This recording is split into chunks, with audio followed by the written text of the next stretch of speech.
Michelle told me I've started like laughing in my sleep more. More? Yeah. Rather than at all? Why? I don't know. I've never had any recollection of sleep stuff, but I'll laugh, and she'll like wake me up and be like, "You're laughing," and I'll be like, "Okay, don't worry about it. Don't worry about it." I mean, it's better than screaming, I guess. Still really disconcerting to hear the person next to you just laughing. I can imagine. And she's always like, and it's always like a really evil laugh. I don't want to know. I don't snore at all. Really? At all. Yeah, no, I just run quiet. If I asked Rebecca that, would she say that? Yeah. Never. I'm gonna ask Rebecca. I have really good sinuses. I have awful sinuses. The whole thing is blocked. That's why I snore. I snore on my back, but then Michelle's able to like, she's able to like scoot under me and then push up like a crank, so it rolls me on my side. One day she's not going to be able to push up and you're going to just roll back down. She's really worried about that. You're going to get... What? She's going to get smushed? Yeah, she's going to get smushed like a palm that someone sleeps with in the bed. Oh, that's happened, hasn't it? Yeah, totally. Oh, dear. You know, people who sleep with small dogs and shit. My parents do that.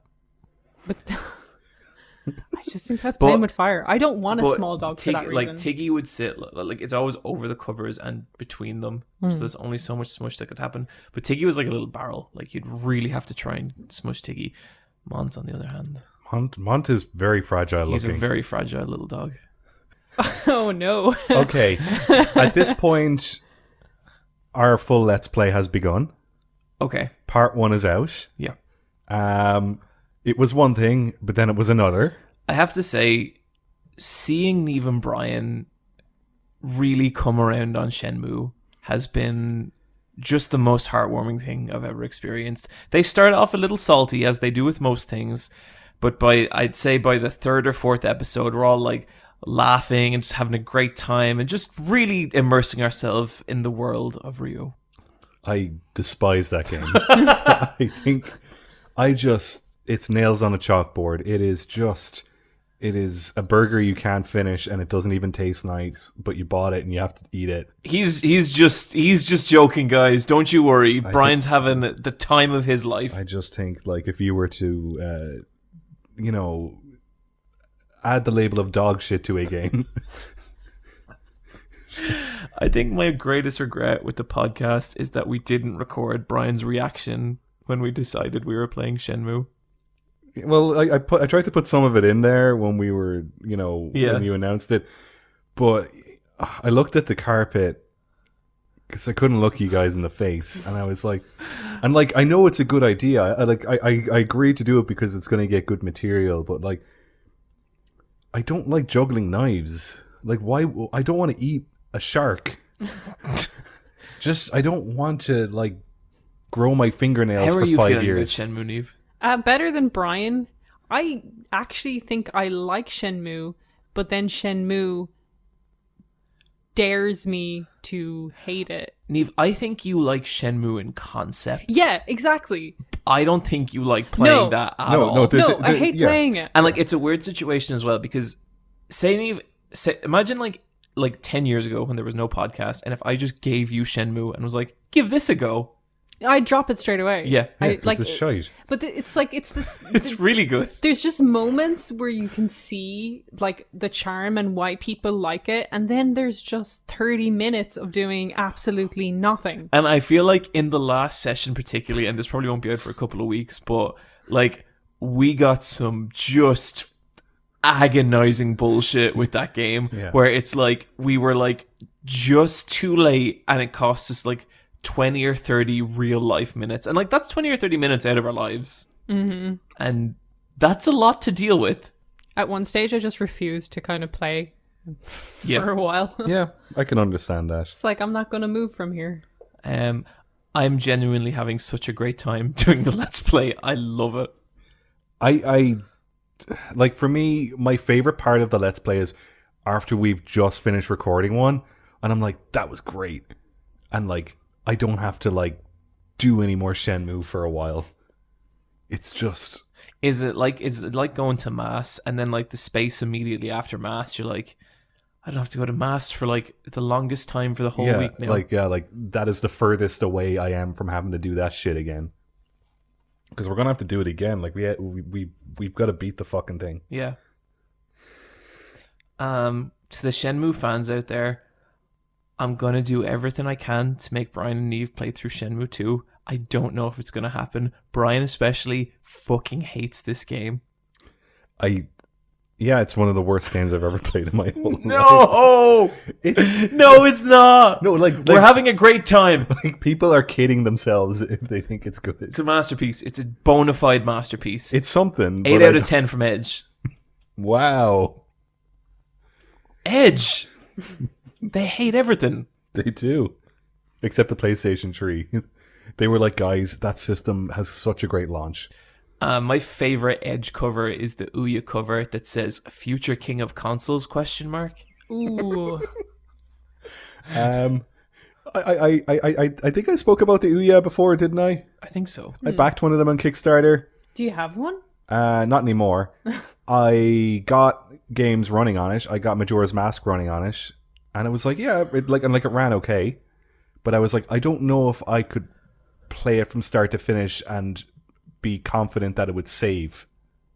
That's just the Ouya was such an ugly little machine. Yeah. Like, just the shape of it, the color of it, it was just an ugly, Apparently horrible the controller thing. was The horrifying. controller was awful, and it didn't tell you how to put in the batteries. You had to figure that out by a YouTube tutorial from an unboxer. Oh god. Because the company didn't tell you. And then about 2 or 3 months later, when I realized it's not for me, I sold it online and I made €10 profit. So it was fine. It's weird because the Ouya is maybe the first time I saw like a real public fuck up of a product. Do you know what I mean? And I think it's become way more common like since then because like social media and everything's just on the internet all the time. Kickstarter. Exactly. But that was like one of the first big Kickstarters as well. But yeah, it did really well. Because like I feel like back when I was like a teenager, like even like early 20s and stuff, there were so little like pure disasters. Mini disc players. Mini disc players? Yeah, mini disc players. They really pushed those and they just tanked. They were great. Yeah, I had one and I loved it, but Yeah. it was just before the MP3 player, so mini disc players. Yeah. Yeah, it just lost out. Yeah, Sony really... It's like Blu-ray versus HD DVD, but mini disc was the HD DVD. I was really pulling for HD DVD. And I don't know why in hindsight, but I just remember being really emotionally invested in HD DVDs. Really? I think it's because I owned a 360 and I wanted them to work. But you had to get an external player even. They didn't even work in the machine. But Niamh, the dream.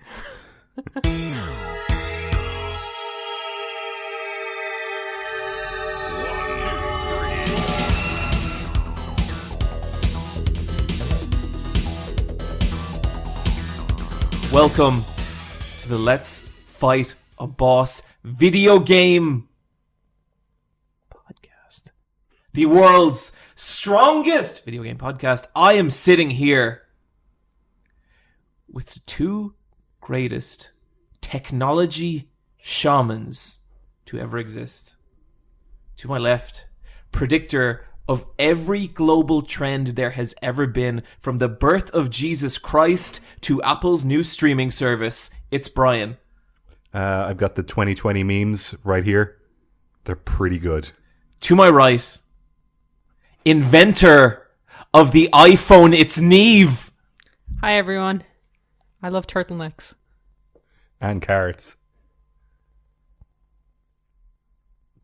What? Someone hasn't read his biography. Yeah. I haven't, no. I asked Bryan, should I read it like 6 years ago? And he goes, he cries a lot. Oh, no, you should definitely read the Steve Jobs autobiography. Yeah. It's He's good. a freak. Yeah, no, like he is not a good person. It's funny because I have read like a book on Pixar's management strategy, and even from that, I got that Steve Jobs is a fucking freak. Yeah. 100%.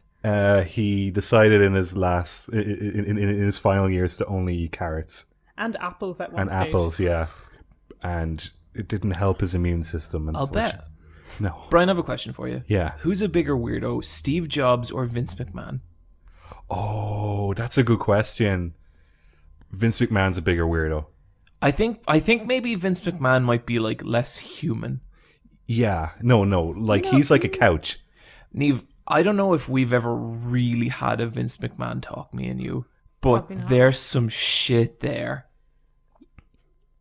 Yeah, I can imagine. I think they're both really fucking weird. Can I tell one Vince McMahon story? Go on, go for it. So there's this one angle in wrestling where the wrestler known as Mark Henry, whose monochrome at the time was Sexual Chocolate, got a 70-year-old woman pregnant. Okay. And this was an angle that played out over weeks and weeks and weeks. And eventually the woman, I think it was either the Fabulous Moolah or Mae Young. And so on an episode of SmackDown, she goes into labor. Oh my god. Yeah, it's Vince McMahon. Keep going. And Niamh, this is just stay the with me flavor here, text, buddy. okay. We're not even. Jesus. And gives birth to a human hand. Why is this my favorite part of this whole thing is years later, I listened to the podcast Something to Wrestle with Bruce Pritchard, where who's basically was Vince's right hand man for a long time, and actually is again now in a weird twist of fate. And Vince explained this angle to him, and Bruce was just like, okay, Vince, why a hand? And all Vince responded with for like 2 minutes was, "It's a hand! It's a hand!" Okay. That is one of the Vince McMahon stories I feel comfortable telling on this podcast. Yeah, there's other ones I don't think it's No, no. there's other ones I'm not even, and ones that aired on national fucking television. But yeah, no, that's not for us to say. No. Maybe there was going to be multiple pregnancies and each woman would birth a different body part to make an ultimate wrestler. Yeah, it's like That would have been amazing. Yeah, big Frankenstein wrestler. That'd be cool. Yeah, that'd be really, that good. cost you a poem, by the way. Okay, you're up to 2. Yeah, Niamh's going to do some poems later. We're never asking for poems again. Why, they're great! I don't like. Bryan, tell us about Watchmen. Both Niamh and I have been watching Watchmen. I'm 2 episodes in. How many episodes? 1. Just watch the first one. Okay, then we'll just talk about the first one then. This is a sequel to the comic book, not the movie, and they make that very, very clear. I guess we could spoil a comic book that came out 35 years ago. Yeah. At the end of Watchmen, a big giant alien squid lands and destroys New York. I think there's multiple alien squids. No, I think it's just one giant. It's just one. Weird. Yeah. I don't know if I've ever heard a spoiler that is so direct but reveals so little about what it's about. Oh, yeah. Yeah. It doesn't really matter. No. It's not about the squid. No, it's about the pirates. Yeah. So this is a HBO show, and the lead writer on it is Damon Lindelof. Sure. I don't. the one I know is J.J. Abrams, but you know how there's a bunch of them that wrote Lost. They call them the Lost Boys. Yeah, the Lost Boys are cool. It's very similar to a show that he written before called The Leftovers, where The Leftovers is kind of like a global thing, but takes place in a small town, and it challenges, life, death, religion, faith, that kind of thing. Then Watchmen is the same thing, where it also takes place in a small town, small cast of characters that all seem to be kind of interrelated to each other, either directly by family or by job, but they all kind of overlap in a way. And it seems to be about racism and how crime is managed from the perspective of like the police system and a bit from the criminal side, but more so the police system. And it takes place in 2019, doesn't it? It takes place. Yeah. It takes place in present day. Alternative, yeah. And it's a very alternative 2019 in which like the squid happened 35 years ago. That's a thing they talk about. That's so good. At this point, there's no more President Nixon. He's served all his terms. Now it's President Robert Redford as himself. superheroes are allowed to go around again because in Watchmen they were banned and they were vigilantes, but now they're allowed to go around, but they work with the police. And like, if you want to, as a police officer, you can be a superhero. It seems to be like it seems like all the like higher up, that the more high ranking people in the police, yeah, like it seems they're all superheroes, and all the police officers also wear masks. Weird. It's really weird. I really want to read about this series when it's done, because it's just such a contentious thing with police and race in America, and this is all this show seems to be. Yeah. And then it's kind of putting you in the perspective that the police are the people that need their identities to be protected because people don't like the police, so they're kind of have a mask that they have to wear. So when I was watching the first episode, I was like, I don't know what the fuck is happening. I don't know how to feel about that's this. Such a weird conversation to have. Like, not saying good or bad, but like just like, especially in the age of like police body cams and stuff. Yeah, and like it gets more difficult then because the police aren't allowed to use firearms. They need permission from like someone from above to radio in and get clearance to get it like unlocked from their car. And they can only do it if like they're certain the person is carrying a firearm themselves. It's a very interesting commentary. It's touching on so many things, like the kind of, I guess, the white supremacist bad guys in this all wear the Rorschach masks. Yeah. Oh. And so, like, to them, it's like they've misinterpreted Rorschach and Rorschach. Who cares? Who was a very hateful person, but like, it's weird that like, and I think they're meant to be the KKK, but they've just like, it's like the new chapter of them, and it's basically like the alt-right adopting like Pepe the Frog as their like symbol. Sure, yeah. But it's like they've adopted Rorschach as their symbol, so they all wear like shitty Rorschach masks with like the eye holes cut out. Did you see you can like get proper Rorschach masks now? Yeah. That like that they change and stuff with your breath, so it actually looks like the ink's bleeding around. Cool. Yeah. There's like Instagram ads for that every now and then. Yeah. Oh. I see. I really, really like Rorschach. I think he's my favorite. Oh, he's great. Yeah, he's my favorite. Like, he's so like now. Okay, let me guess, Niamh, you like the rich blonde man? Ozymandias? Yep. I mean, I'm pretty partial. I think I like the comedian. He was fun. I love the comedian. He was Hell great, yeah. Comedian's great. Niamh, what do you think of the movie? I hated it when I seen it. That fucking like 10-minute sex scene to Hallelujah just drove me absolutely nuts. Yeah, that bit's brilliant. I fucking love that movie. Really? Oh yeah. I think I need to rewatch it, but when I saw it in the cinema, I was actively angry. It is really one of those things where you need to put the comic over here and the movie over here and not even think about the connection. It's very much a Zack Snyder. Because I fucking love the I love the comic Snyder as well, but yeah, I love the movie too. Yeah, I know. I like both equally, and I like the solution that they have at the end, because like they can't have a giant squid monster. I'm so pissed squid. they didn't. That's my one. That's my one criticism. Just in go the movie. squid. Yeah, just drop a squid. They couldn't do that. Drop a squid. They showed a bone scene for 10 minutes. It was so annoying. They can drop a squid. Have you watched the cut of the movie that's like nearly 4 hours long? That has all the like, no, but you know what? I think I know what I'm doing this Christmas. Yes, and like it's got all the pirate comic stuff in it. Oh. Okay, so like more about the TV show. Okay, so in this Watchmen universe, because superheroes are a thing, they're not like in comic books. What that means is, in terms of pop culture, the most popular TV show is American Superhero Story. So it's like American Horror Story, American Crime Story. It's like a Ryan Murphy show, but it's about, so like, you know how in our world people are into like true crime? In their world people are into like superhero biopics. Right. Because superhero movies aren't a thing, because it's not fiction to them. And like, it's still the thing where like all the superheroes do not have superpowers, they're all just masked vigilantes. And also there's no internet in this world, because it's in an alternate timeline where the internet never became like available to like the masses. It still exists for like the government and doing like processing, but like there's no social media. So people have like beepers and they watch television and they like tune in to watch television. It's interesting. The main character, played by Regina King. Yeah, she's amazing. She's so good in it, and I love her costume. Yeah.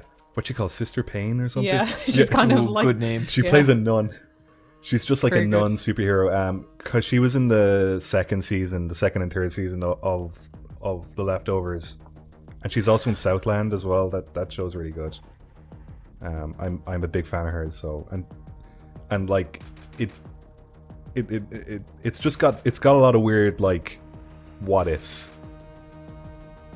and I can also understand if people don't like this show because it doesn't give you a lot of information, and like it kind of expects you to just like go with it and like it, and if you don't like it, sounds like to make any sense of it, you kind of need to be familiar with the comic. Oh yeah, 100%. Yeah, that's wild for a TV show. Also, but as a basis, like you don't.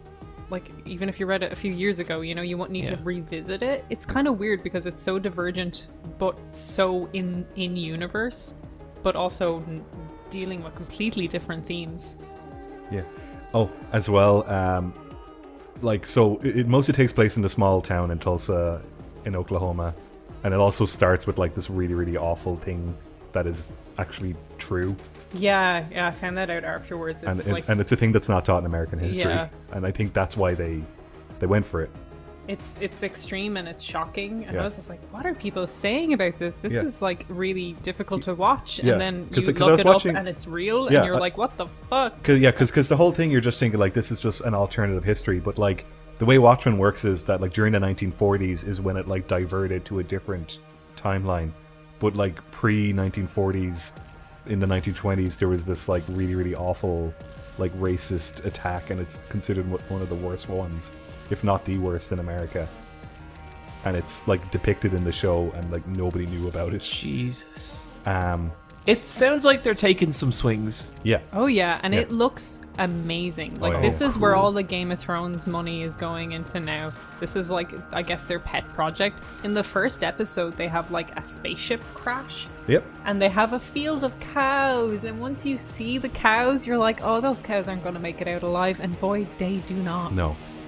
There's also like, sometimes the show leaves and goes to a completely different location, which is like a manor, and the Lord of the Manor lives there, who's played by Jeremy Irons. And the character he's playing as is, you know exactly who he's playing as, but they don't say his name. But it's Ozymandias. And he rides in on a white horse that literally lasts like a shot. Like, there's so much money. Wow. Yeah. And I think he has robot butlers. Yeah. And they're like, please love us, Father. We made you a watch. And like all he thinks about is Dr. Manhattan. Like, all he has on his mind is Dr. Manhattan. And is Dr. Manhattan... There is one scene where on TV they have a 24-hour footage of Mars in which Dr. Manhattan is just sitting in Mars. And like... Do you remember watching the Watchmen movie and being like, haha, look at his dick? Sure. It like moved and had like secondary action. Fucking brilliant. I love Dr. Manhattan. I like all the Watchmen. I think they're great. Yeah. I think Silk Spectre is going to show up later on, but now she works for the FBI. Like, she's not a superhero anymore. Guys, this sounds intriguing. I think I'm going to check this out. It's ridiculous. Yeah.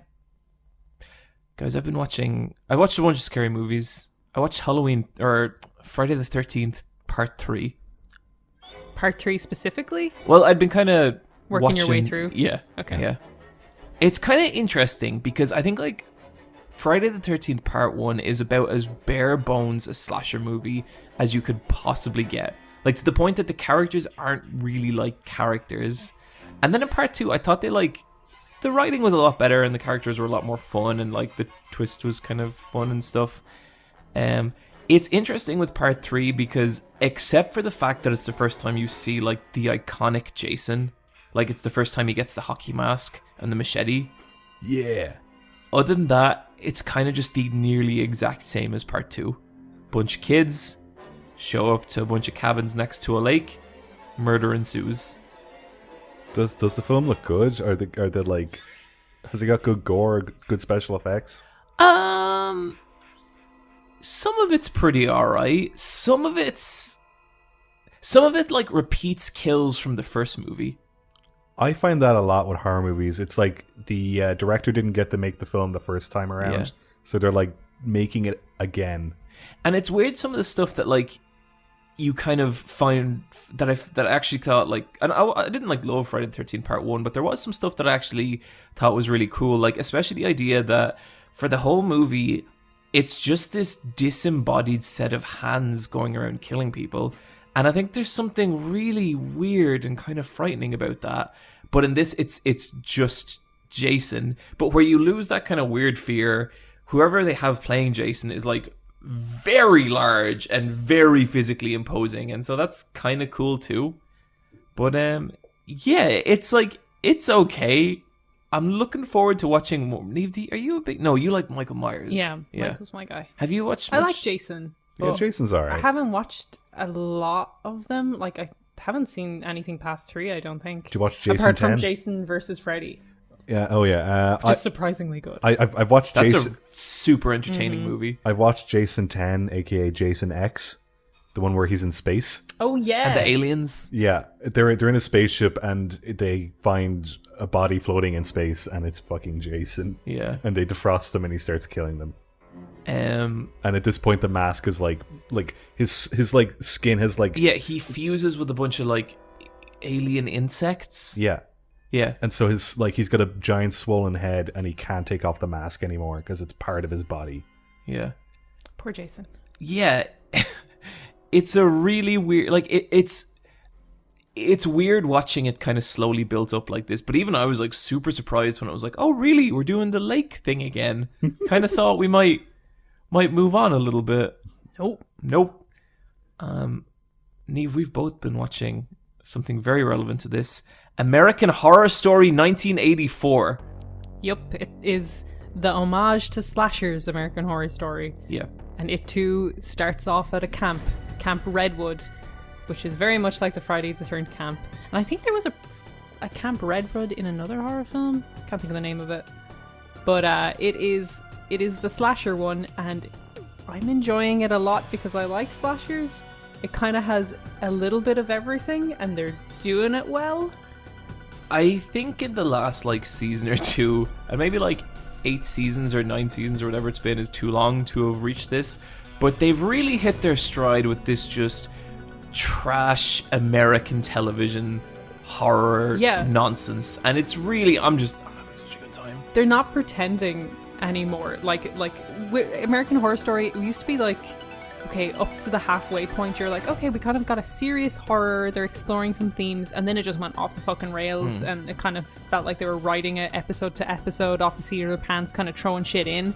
Now it seems like they have a plan, and they're pretty okay with it being as silly and as goofy as possible. Yeah. So this starts off in the camp. You've got like, the camp has been closed down because loads of murders have happened there, but it's now reopened by one of the victims of the original camp slaughter. Well, it's going to be different this time. It's going to be different. Boy, different. Is it. And this is kind of the first American Horror Story where Peter Evans and Sarah Paulson aren't in it, so it kind of gives some of the other characters they've been introducing, like Billy Lord and Leslie so glad Grossman. they gave her like stuff to really chew on, and like I loved her in the Cult season. She was one of my favorite things about it. But seeing her this time, like, oh, she's so good.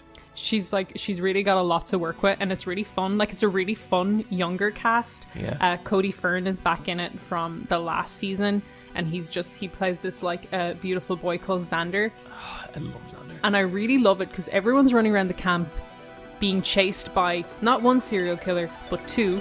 Mr. Jingles, who's your kind of Michael stand-in. He's this kind of big, unstoppable force. He drags his leg. He has a hood. He escaped from a mental asylum.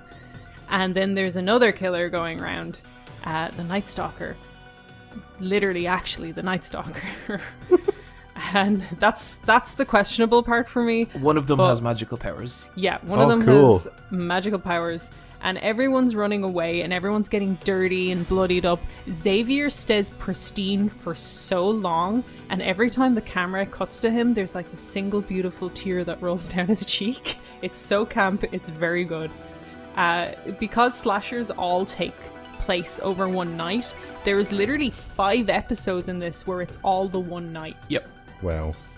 It's really fun. And everyone's dying and fucking, and it's just great. And there's so much like double crossing, like Alice Scream, where you think one thing's happening, but oh no, they've been lying to you all along. You got bamboozled. Mm-hmm. Yeah, they did actually successfully bamboozle me once or twice. Oh yeah, I've been especially when bamboozled. they brought in an actor I really like, and I was like, no way, they're in it. I wonder what they're gonna do. Not a whole lot. Just one day of filming. There, Will Schuester from Glee is in it. Oh yeah. And he plays a character, and the main character trait is he's got a big old dick, and it's pretty good. 'Cause, like he was such a nothing character in Glee. I hated him. He was in such Glee. a weird pervert in Glee. He sucked. He was so awful. He's so good in this. I love him. That's in because like he's one of those actors where I was like he's never going to be in anything again because like what can he offer? But like if they could put a big dick on him, then there you yeah, go. it's his big dick. If you put a big prosthetic dick on someone, But it's it's just like the way he plays it up. Like it's so sleazy and great, and yeah. And there's like a girl who's like super into him for an episode, and it's all very good. the role he was born to play. Mm-hmm. Yeah. We're kind of halfway through, and like you hit episode 5, and they kind of seem to wrap up kind of everything that's happened. The end of episode 5 could be the end of it. Like it ended, and I was like to Michelle, like, is this it? Like, is it just a short season? Mm-hmm. And then the curveball comes, and I guess we're not done yet, and I guess we're really going places. What do you think of the first episode of? What do you think of the first episode of the second part? I liked it. It felt like a setup episode. I really like that Leslie Grossman's character looks like your one from Ab Fab now. She has just the big beehive hair. Yeah. It's so great. Like it's really funny because she now becomes this character who's a real estate salesman who buys basically murder houses and tries to flip them. It's just, I don't know, they're doing it this season and they're doing it well, and I'm super into where they're going to go with it. Yeah, really enjoying it. It's going to be so weird if... is this the 8th season? 9th, I think. It's going to be so weird if the 8th and 9th season of the show are the best series, because like, how often does that happen? The first season was back in 2011. Yeah. And I watched all of that, and yeah. But that's good. I keep trying to think if Bryan would like season 9.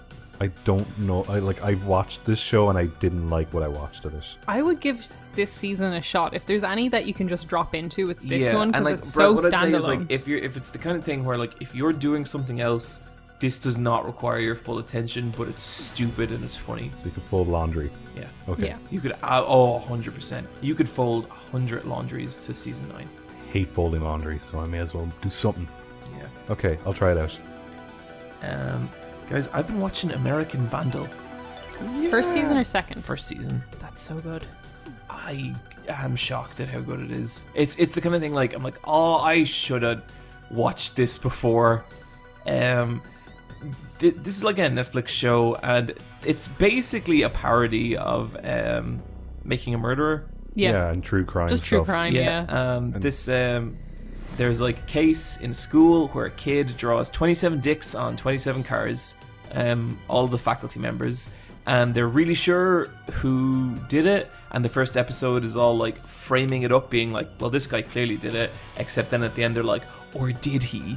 And it's like slowly like taking apart the case against him, and it's great. And like, it's funny. Like, it is funny. It's gotten some laughs out of me. I wouldn't say like I find it hilarious all the time or anything, but I'm just kind of into the world and the characters, and the actors are all fucking amazing. The guy who plays Dylan, the suspect, he's so good. He was the fireman boyfriend in Modern Family. I don't remember him. The guy with the very, very deep voice. Like, his voice is deeper than mine. He's very good at playing a very nice jock. Yeah. Yeah. He's very good at it. But like, he likes drawing dicks, but he wouldn't do it. He didn't do that dick. No. I would have, because it's fucking funny. Like, I love how he talks. I'm like halfway through the season, and it's just the way it frames its story is like super interesting, because it starts being a little bit about the guy who's making the documentary. The kid who's making the documentary and his best friend. They just had a big fight. And it was good, and it's some of the best television I've watched in a while, I think.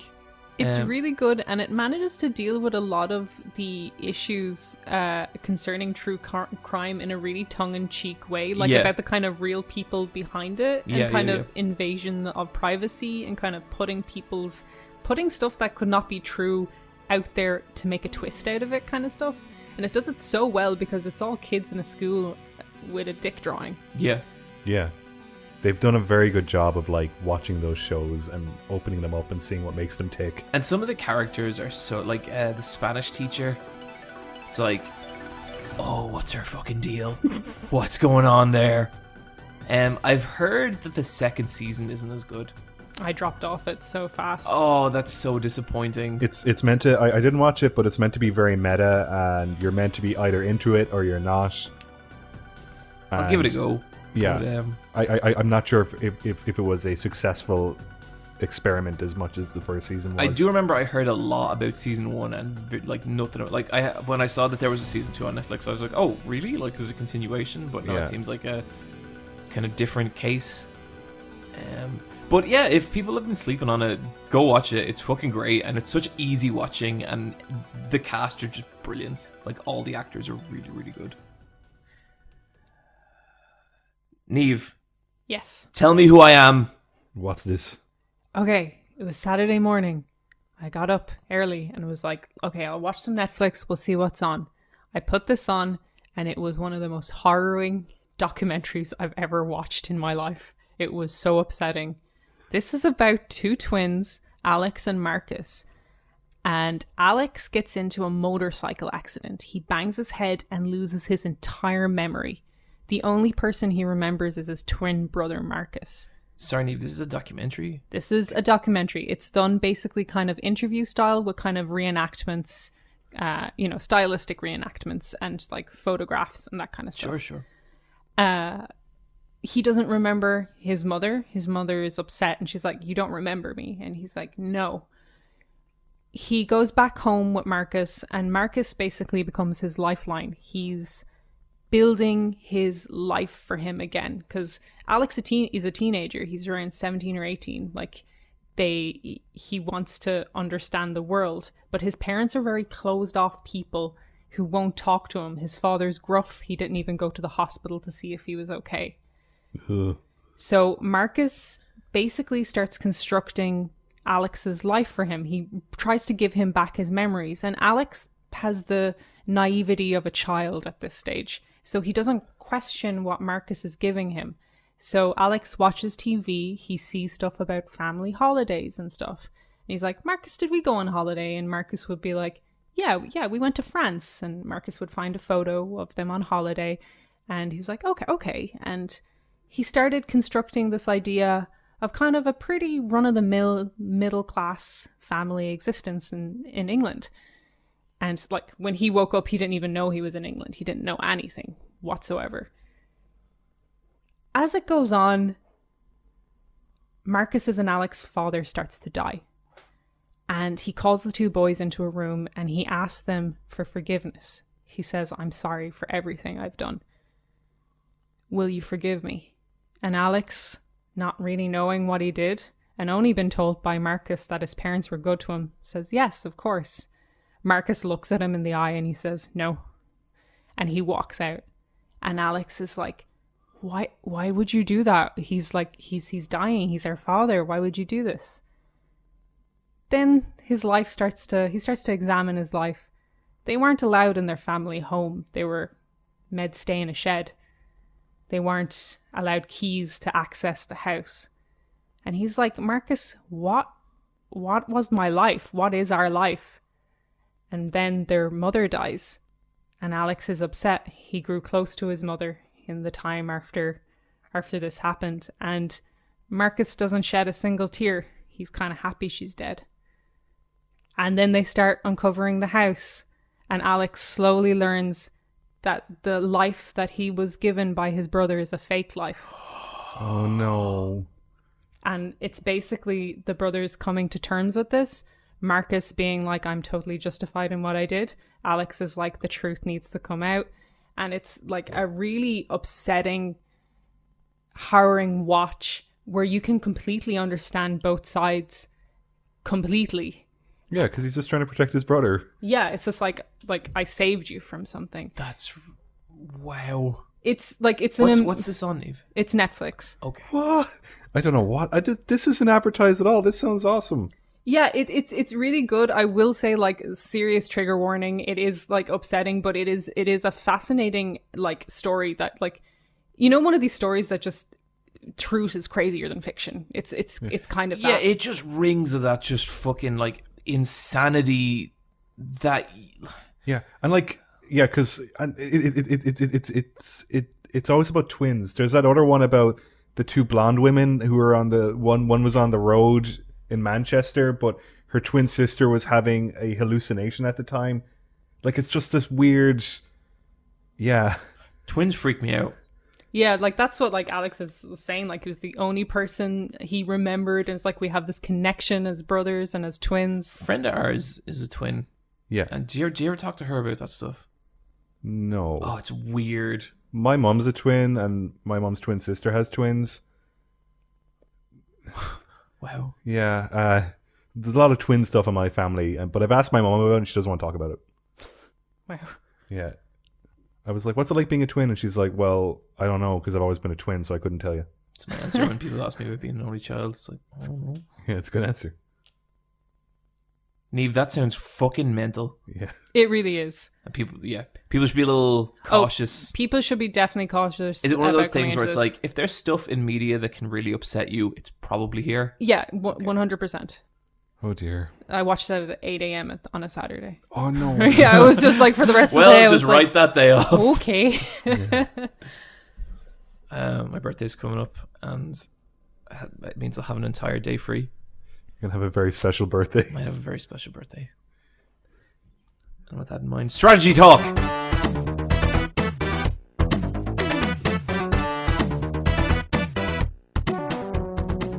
We've already spoken a little bit about video games, so we don't need to talk about Shenmue. Bryan, what's your favourite part of Shenmue so far? The bit where we save and we close the game. Awesome. Bryan, you beat Ori and the Blind Forest. I did. It's a very good game. The second, like, you know how sometimes you play a game and the first half is really strong and then the second half is kind of weak? And it kind of like, kind of pitters out and disappoints you. Ori, the second half of that game is so much stronger than the first half. And oh, wow. It's one of these things where, like, you're really, really struggling at the beginning, but you open up and you get all these new moves and you just get into a flow state, and it's so satisfying to play.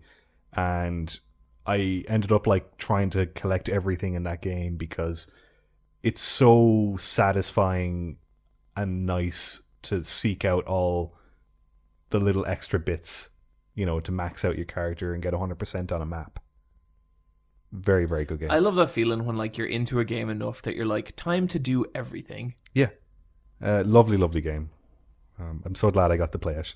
Cool. Me too, Bryan. I'm very happy for you. Yeah. Is that a contender for our best old game? Well, it's kind of a race to number 2 at this point, really, isn't it? Why? Yeah. What's number... No! I've played so many better old games than some of the other old games that John's olding on about. I just think some games are timeless classics that don't age. I think Ori and the Blind Forest counts as a 2019 game because I played it in 2019 as a new release. It's not going to go very far because of that. We did it for Owlboy last time because I know. Yeah, but Owlboy came out 2017. Yeah, I wouldn't put it down. You sure he wouldn't be best served in old games? No. You'd probably get a better chance of getting. Okay. All right. There's better older games I played. I guess Silent Hill 2 is in there as well.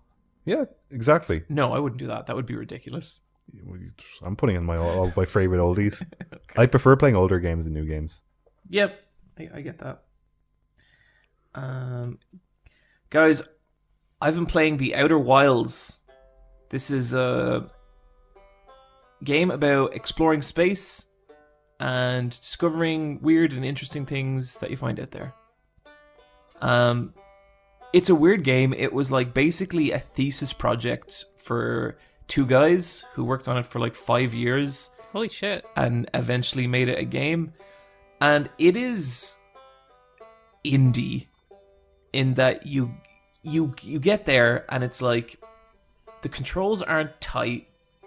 The game doesn't really look amazing. The character models are a little janky. But there is totally like a weird appeal to it. So the way the game works is you basically can explore a solar system. But the whole solar system is like quite small, and all the planets are quite small. Like most of these planets, or some of them you can run around in like a minute. And when I say around, I mean like the circumference of the planet. Oh, okay. And that's fun. It is fun, and it's weird because the planets all have these very distinctive states. Like I was just dicking around for a little bit, and I landed on one planet, and it's literally like the planet is completely above water until the ocean, which is like erupting with tornadoes, covers all land, and you're just submerged in this really deep ocean, and then it like goes away in another minute. And so it's like weird and like disorientating, and the planets, some of them aren't inhabitable, and what it kind of feels like is what they were pitching No Man's Sky as. Okay. But as opposed to like randomly generated planets, the planets are all like, there's maybe 8 or 9 planets, and they're all like constructed. I have only really dipped my toe in. But it's intriguing, and I keep thinking about it and being like, man, there's some stuff here. And I know a little bit about it because I watched the Let's Play. You get to the planets by building a spaceship, or do you have to fuel your spaceship? Like, what is the loop like? So you have a spaceship, okay, and you can fly to a planet, and you basically, I think you start at like day 1. And then you get in your spaceship and you fly wherever you want.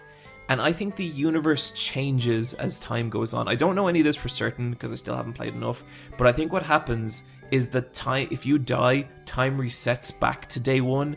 And it's about figuring out what's happening in this little galaxy. Oh, so you're like in a little time loop in a little galaxy? I think so. Okay. That's the impression I got so far. And there's like weird characters on each planet as well, and it's kind of a fascinating little game. I can't really speak to how much I like it or don't like it, because honestly, I'm not even sure I know what it is yet. Is the game in first person, or is it third first person? And is it cel shaded, or what's the art direction? The art direction so far is like fine. Yeah. It's definitely indie. Is it just like textured 3D poly stuff, kind of? Yeah, maybe a little stylized, maybe a little cartoony. Yeah, okay. I have heard people say that like parts of the game are absolutely gorgeous, and that's what I'm kind of hoping for, because I feel like this game is definitely like eliciting some feelings of like exploration and like, oh, what's out there? And it's really cool for a space exploration game to do that. Like, that's kind of what you want from that kind of game. And I guess I'm feeling like how into this game I am or am not going to be is going to be dependent on how well they pay off those feelings. Like, if there is shit out there that like blows my mind, this is going to be a cool fucking game. But even what I've seen, like even that one planet I was talking about, I've never seen that in a video game.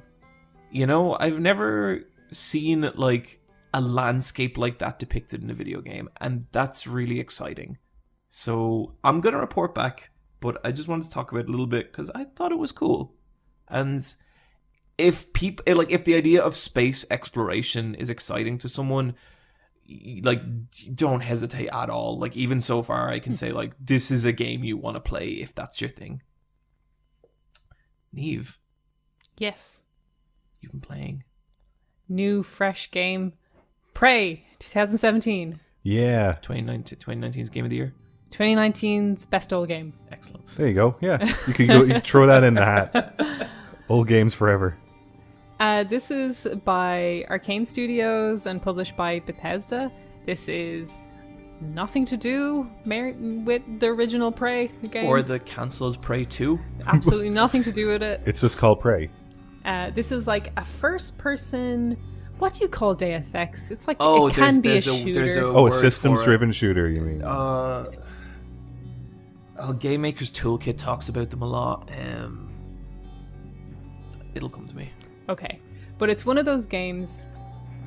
Let me give you the setup first. You wake up in your apartment, and you get a little apartment to explore, which is really fun. She's a little coffee maker. She has her bed. She has like her her locker, you have a computer, which I like going through emails, which you can, and it's your first day of a brand new job.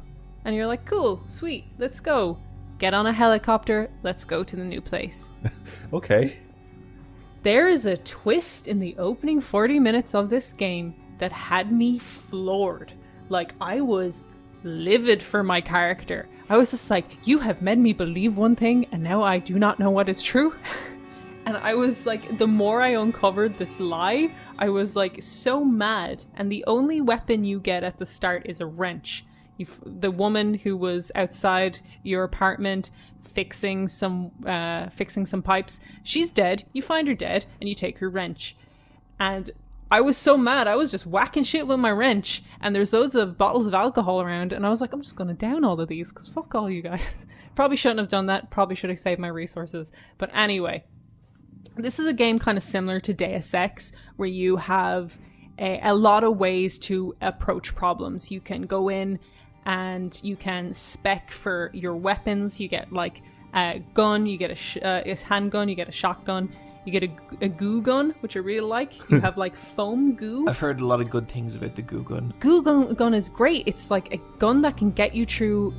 If there's fire, it can soak up the fire. It can block a hole where fire is coming out of. It can block electricity. You can make steps with it to climb to different areas. Apparently it's a huge part of the speedrun of that game. Yeah. Oh, I really like guns that aren't guns, you know, like the one in Half-Life, the launcher, the gravity gun, and then the portal gun. Just like, it's got a crosshair, but it doesn't shoot bullets. It's super fun. And like your goo gun, you have your weapons, but you can also spec with like repair and hacking. And that's the way I always spec in these games. I like having turrets on my side. So it turns out that you're on a space station. And in a kind of alien-esque way, everyone's dead except for you. And you have to figure out what the hell is happening. There is an alien life form called a Typhon that is also loose on this space station. And they are nasty and they are hard to beat. This game is kind of challengingly hard in a way that it isn't frustrating, but it's a way that makes you consider your options. Like, you'll look at your inventory and you'll be like, okay, I have this many bullets, I have this much goo, and there is a turret outside that I can repair and help me out. It is just a very, like, as you can probably hear, I am quite enamored with it, but it is a very expanded world. Like, you find so many collectibles and so many emails about the people who are on this space station, why it exists, what kind of experiments were happening, just the history of the world. There's even a codec I found that explains the art in the world. There's these beautiful, like, paintings in frames, and I was taking screenshots of them. Then I found a codec giving an in-world explanation about how the space station had commissioned artwork for the space station. Like, it's just so built up. Its lore is just... It's what the game is, really. It's kind of like going through the world and finding out the mystery of who you are, because from that first twist and 30 minutes in, everything's, like, up to question. And you're like, I started off really pissed off. And now I'm like, maybe I shouldn't be pissed off. Maybe I was okay with this, and I just don't remember that I'm okay with it. And it's this constant progression of finding out the truth, and it always throws curveballs while bringing you this challenge combat-wise. As you go on and you meet more Typhons, you can get Typhon abilities. So you can levitate things or throw stuff. I decided to not touch them because I have gone very hard into repair, and the turrets auto-detect aliens, and if you start modding yourself with alien capabilities, the turrets will all shoot you. That's really fun. Oh dear. Yeah, so I was just like, I've gone too far down the robot lover route, so I'm going to kind of stick there and not give myself any alien powers. Niamh, the robot lover. So this is the one where the aliens are disguising themselves as objects. Yes. God, I didn't even get into that. Yeah, so like, I guess like the mug beside you there could be one of them. Yeah, so the aliens are mimics. So you walk into the room and you don't see the enemy, and this whole game is about like collecting objects and collecting scrap, which you can then turn into canisters of goo or bullets for your gun or anything you might need it for a med pack.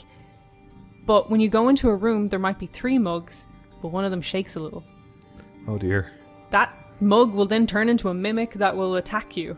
And it's like, those mimics will take as much health from you in one hit that you can get from them in one hit. And you are very, very squishy at the start. They will like 3 hits and you're done. And you're like, you have to fight them off. Will you run away? It can run away and then turn into something else in the room. Oh, that's so good. And so, like, how big are the mimics? They're small enough, like they're under your knee, like maybe to your shin. Like it's like a weird spider dog. When they transform into like a cup, what's like? Are they crunching themselves up? Are they glitching out? Like there's a codec that explains this. There's like 4 lines, and it's like, here's our theories. They're going into like a wormhole in space through an object and kind of like replicating objects but kind of staying in a wormhole. And then one of the 4th options was like, maybe it's just magic. There's like loads of like this people in the space station are just theorizing because they don't know, but they're studying them as well. Okay, so if the mimics are very small, does that mean you're pointing downwards all the time? Okay. And so like is the game designed in a way that you're always, like looking diagonal instead of looking horizontal? Yeah, it's like first person, and like you have a nice field of view where you can see a lot of the space, and also it really like works on like things flickering in your peripheral vision to kind of give things away. But they'll also start expanding on what enemies there, and there's like human-sized typhons that are super hard to beat.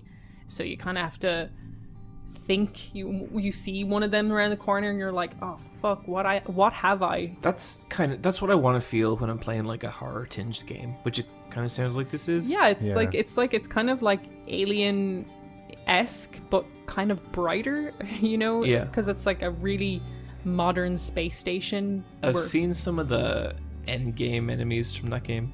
Good luck with that, Niamh. Yeah, I can kind of feel like that. And like there's ways where you can avoid combat altogether. You can level up your strength and move heavy objects out of the way to get to other places. You can find like air ducts and stuff to crawl through. It kind of gives you a lot to work with, where you can kind of do it your own way. It's a shame because I know that game didn't sell super well, but I also know the people who love it fucking love it. I can see why. Like, I'm really, really into it. Cool. That sounds great. Yeah, I've been meaning to play this. I might play it next year. This sounds cool. It's like, I think I picked it up on sale for €7. It's one of these ones. Shit. Like, at that point, fuck it. It's a poor game. When this goes on sale, it goes super cheap, and it's also in a bundle with the also very good Dishonored, So if this sounds interesting to you, wait for a sale. It's cheap and it's so worth it. Cool.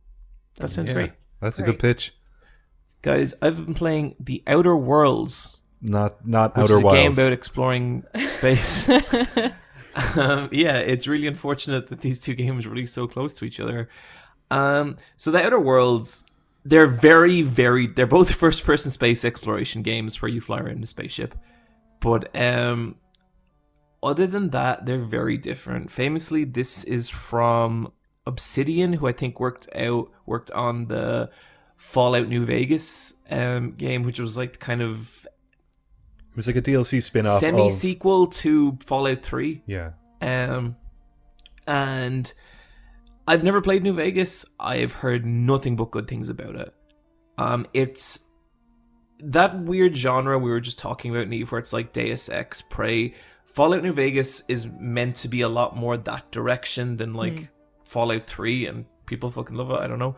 But so this game is by those guys, and it is very Fallout 3-ish for sure.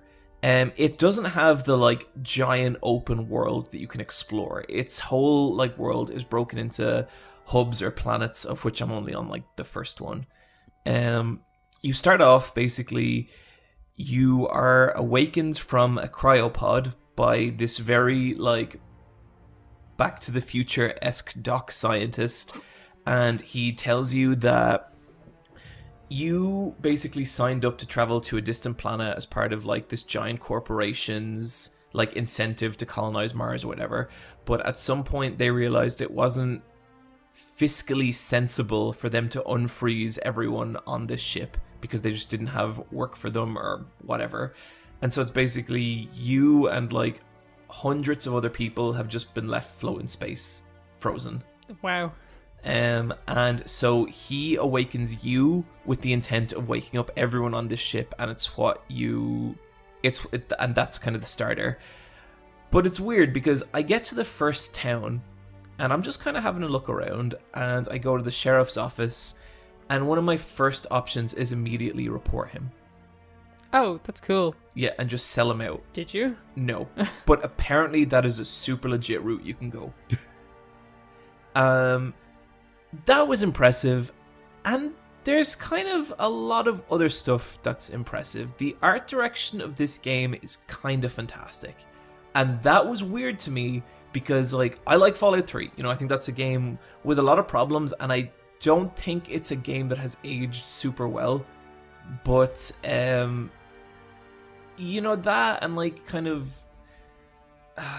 like some of the kind of like Skyrim stuff, I never am that into the art direction in those games. Those games really feel like templated assets. Yeah. Where it's like you buy a sci-fi starter kit and you just drag and drop in the man, the chair, you know, and it's just props. I only compare it just because those are the games and that's what they do, you know.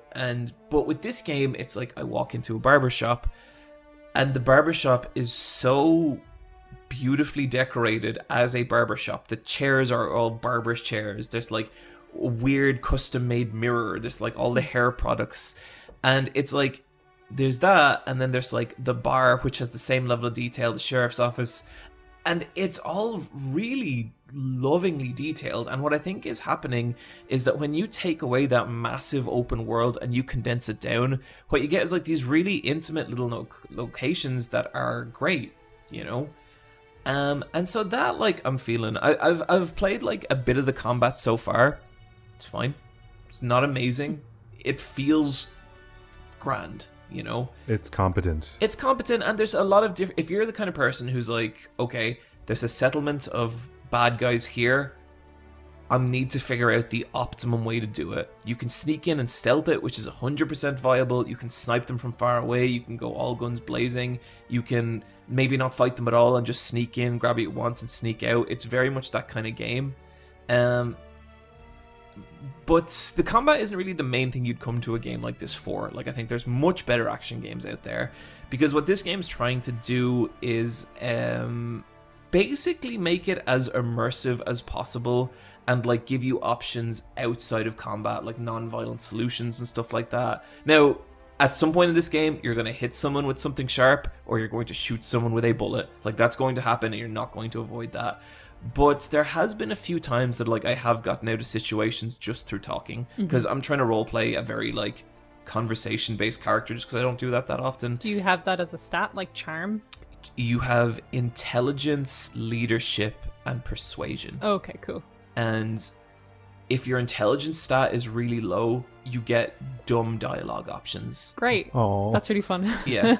And what I think a game like this lives or dies by is, like, how good the actual writing is. Because, like, I think if you have a conversation that's badly written and you find a solution to a problem in that conversation that doesn't really add up, it's going to be as bad as shooting a gun in the game and the gun feeling like shit, you know?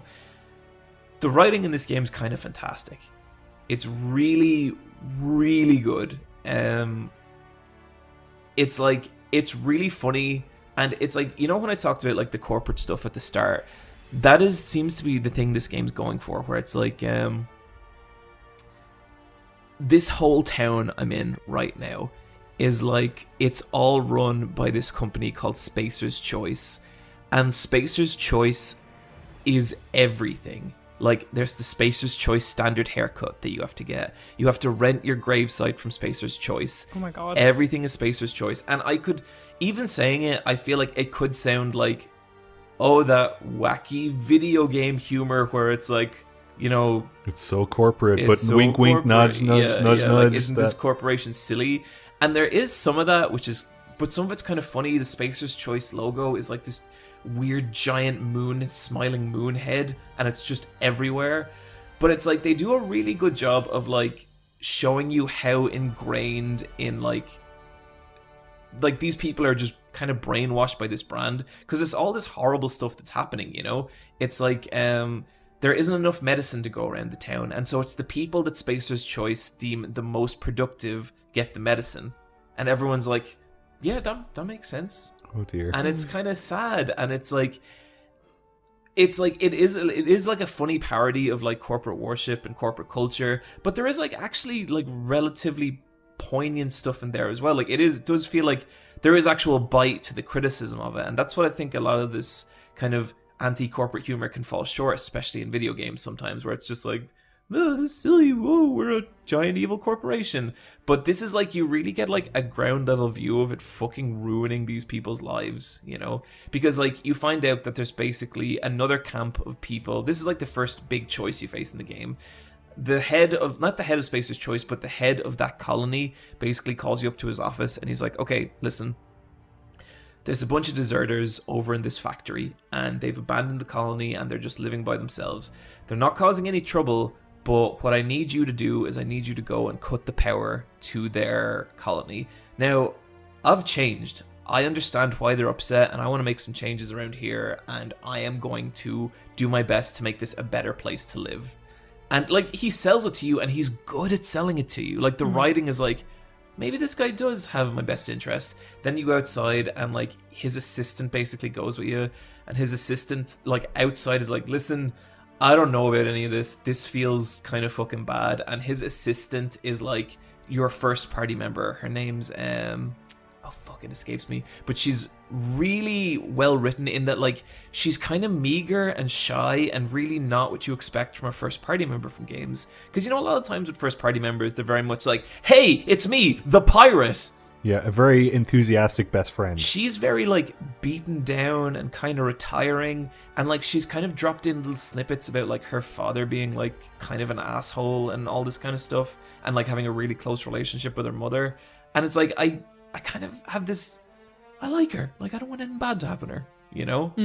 And I'm really into this game, and I'm so far really, really enjoying it. I'm about 5 or 6 hours in, and a lot of that time has literally just been dicking around this town, not pursuing the main story at all, just digging up all these little kinds of things. And it's interesting how like quests lead to quests lead to quests. So I took this one debt collecting job from the Gravedigger, where I was like, okay, I'll go collect people's graveyard fees.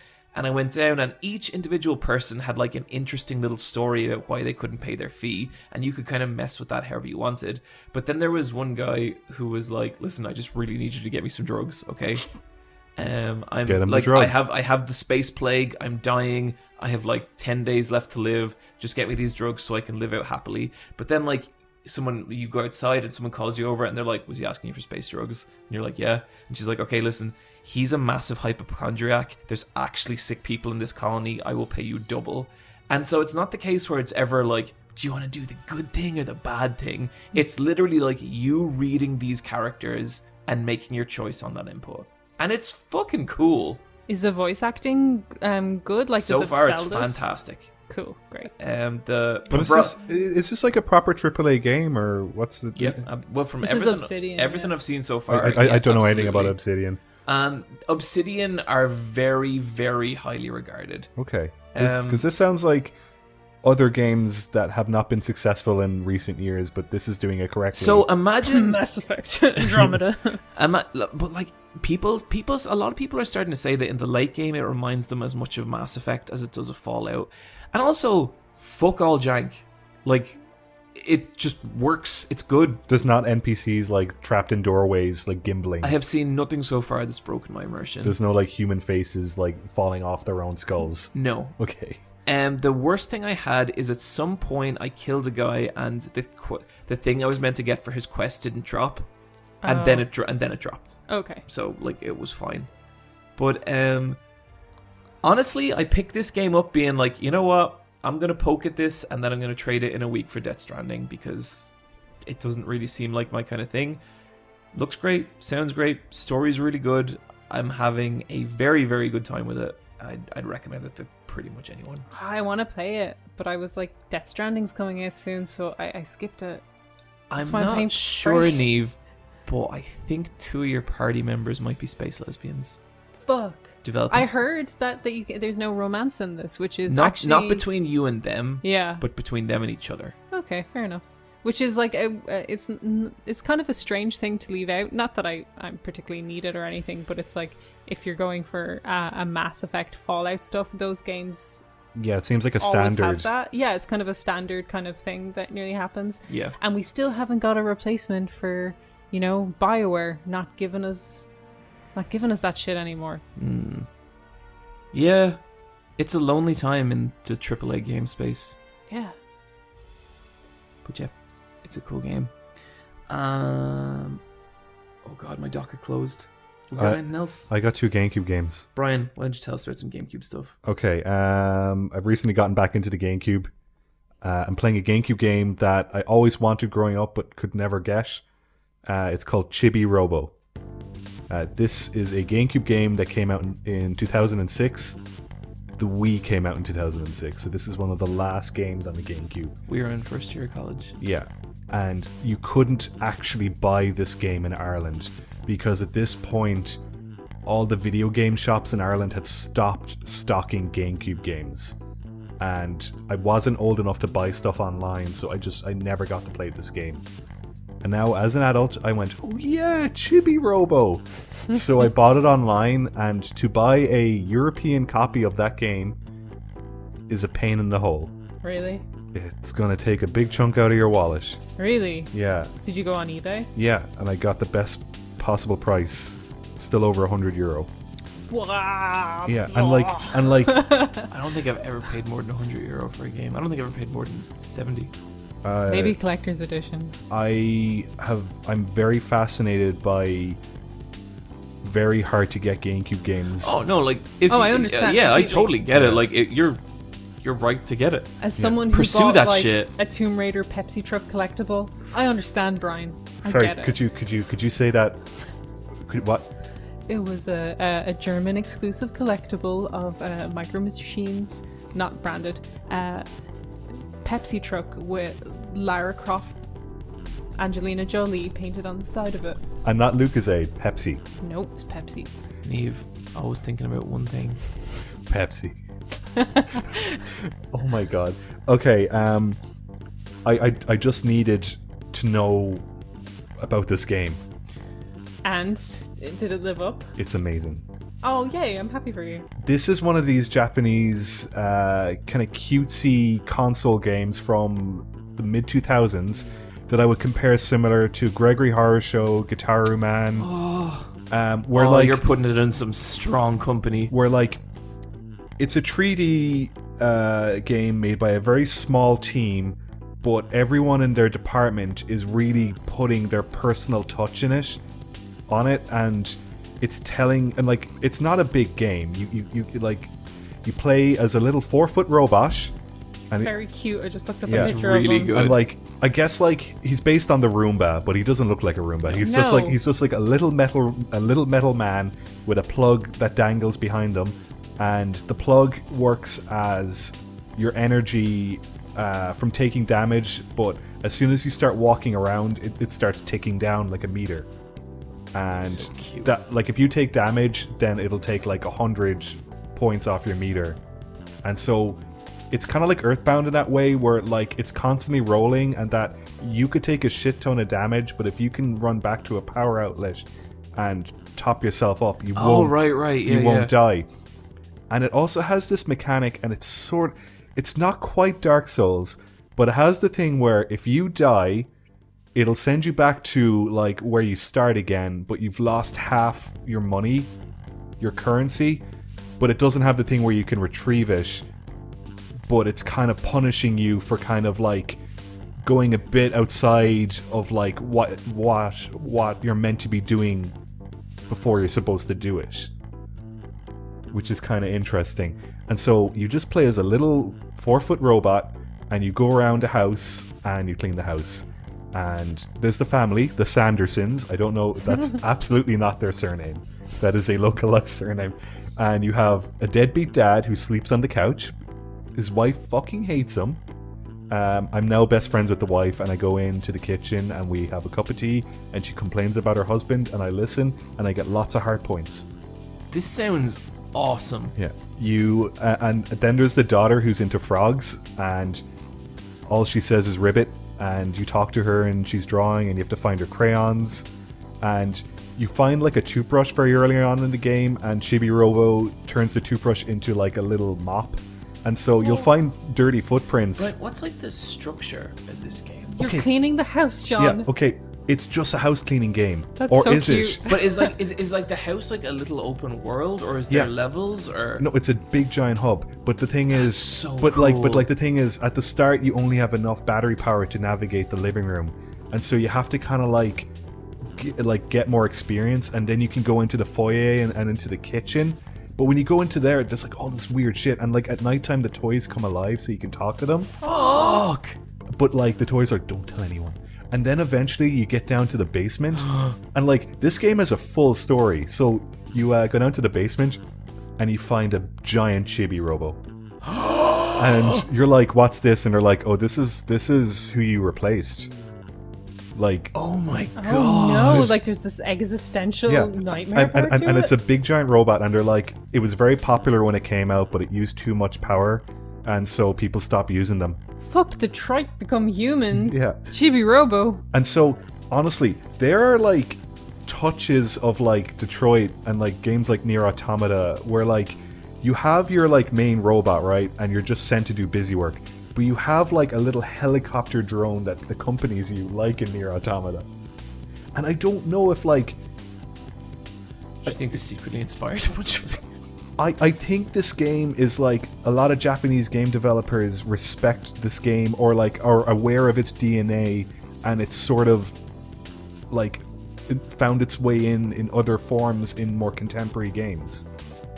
Because like this is one of the last games of like of a very different generation of gaming. I'm sad that this never like really took off. Like even like online, I never hear anyone referencing this, or I have never seen an image of this robot before in my life. It's so, like I've gotten to a point where I'm stuck, and I ended up like spoiling myself for a bit that happens later on, but I don't mind.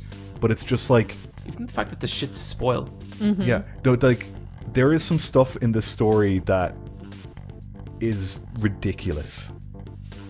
It just I've only played 4 hours of the game, but it seems like it's only 12 hours long, which Bryan, is perfect. that sounds fucking awesome. Yeah, and so I'm definitely going to replay this game at some point, and it's fucking weird. Niamh, do you have any like with Bryan and Chibi-Robo, do you have any like game that, or any like game or piece of gaming item where you're like, fuck, but it's like expensive? Oh yeah, like there's always collectibles that I always have my eye on. I had a copy of Rule of Rose and I traded it in. Oh no! The Rage last year had a copy of Rule of Rose for 14 quid. Oh. And I was like, not right now. Oh my god, it's like it goes for like 200 on eBay sometimes. It's nuts. I just want to play that game. Yeah, me too. There's a game for the Sega Saturn. I think it's called Panzer Dragoon Saga or Legends. And this was a game that my cousin had on a demo disc because he was a little weirdo who had a Sega Saturn. And I loved it, and I'd play the demo over and over and over, and the demo was like an hour long. And it was like just this weird RPG set in the Panzer Dragoon universe, and it was like so atmospheric and cool. And I was like, oh man, I'm gonna own this. When I'm older, I'm gonna buy a Sega Saturn. I'm gonna play this game like all the way through. It got a prints run of like 30,000 copies, which is nothing. That's nothing. It goes for over $1,000 now. Oh. And you know the worst part of me is like, but what? Maybe someday. Someday. Yeah, no, like to me, it's something you have to look forward to. Like Chibi-Robo, that was nearly 15 years of me like mulling it over. Yeah. And like I think that's part of it. And like you really have to let it age. And as well, it's like it's literally the kind of thing where like the Sega Saturn is notoriously difficult to emulate. Like it just doesn't happen. And well, I'm sure there's stuff, but apparently like it's still a long way off what it needs to be. And I don't want to spend €1,000 on it because I don't have that kind of money to spend on a fucking game. But like, what if I'm like 80 and dying? When you're 80 and dying, you should 100% buy that game. Yeah, you should. Get my nose out of the cocaine for like 1 minute. Yeah. No, it's fine, because in the future, it's like proper medicinal cocaine. Oh, at that point, I won't care. Yeah. I'm going to be like, what are you going to do? Put an old man in jail? Okay, I've got one more game, and I'll just talk about it very quickly. Go for it. The other GameCube game I'm playing is Paper Mario and the Thousand Year Door. This is my all-time favorite GameCube game. I'm replaying it for the 4th time. This game is officially 15 years old this year. And I am making this experience a Let's Play.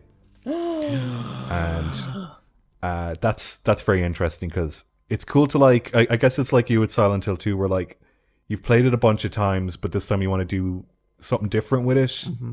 And so this is kind of an interesting experience. I'm going to play it again in another 5 years and I'll have to come up with a new angle for that one as well. And so this is a Let's Play, Brian. Yeah. Where's that going up?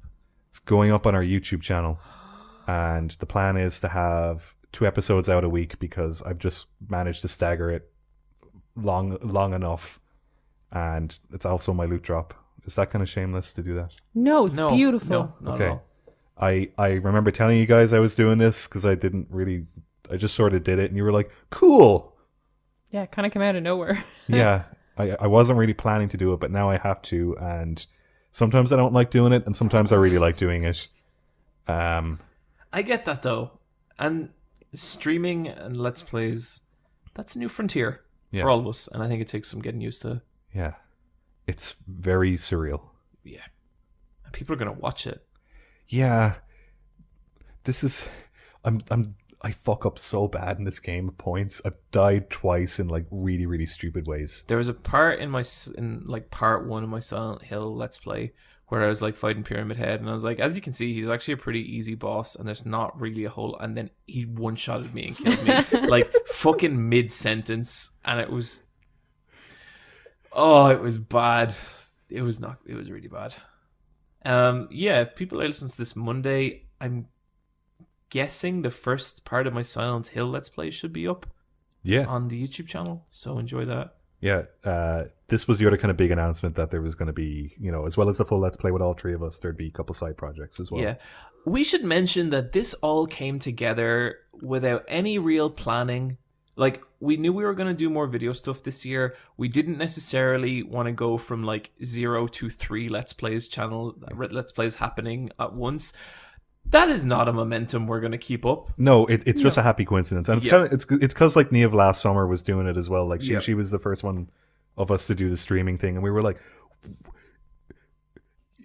she's a moron if she can do it. I'm not going to say that. Well, I was just like, someone like us is doing it. We could do it. I remember me and Bryan were in an elevator, and I looked at Bryan and I was like, if a fucking idiot like Niamh can do this, he did say that.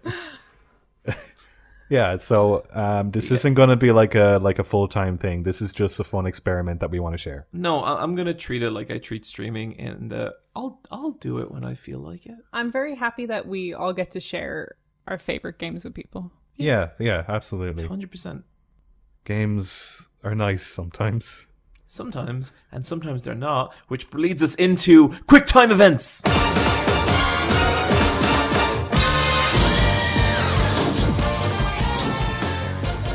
Here's the awful stuff in the video game world. Oh, maybe there's some good... There's no such thing as good news.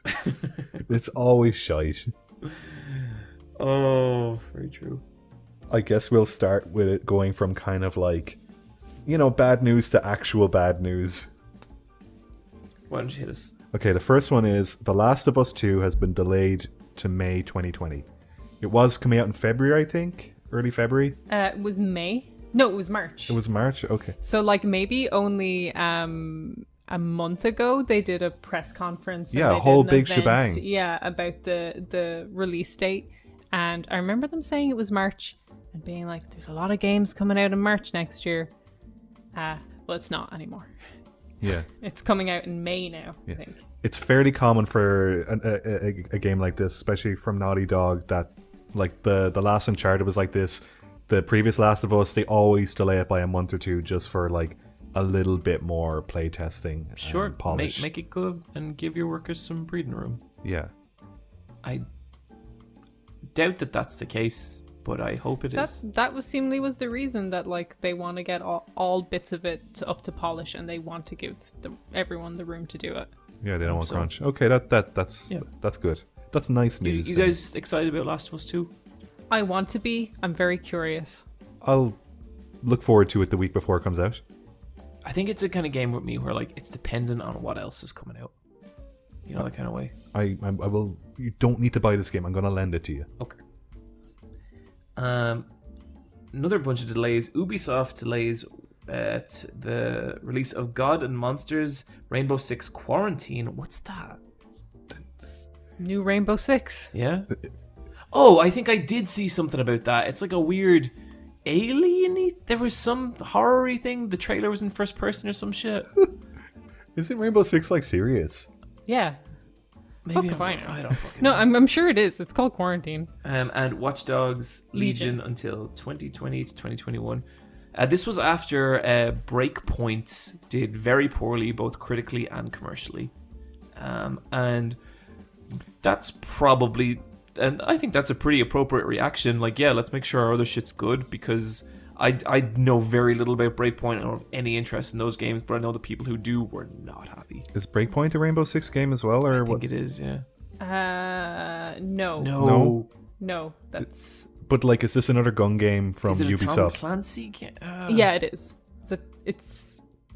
Man, we know nothing about No. these games. No. Once you put us in the army, we're out of our depth. Yup. Yeah, But no, people really like Rainbow Six.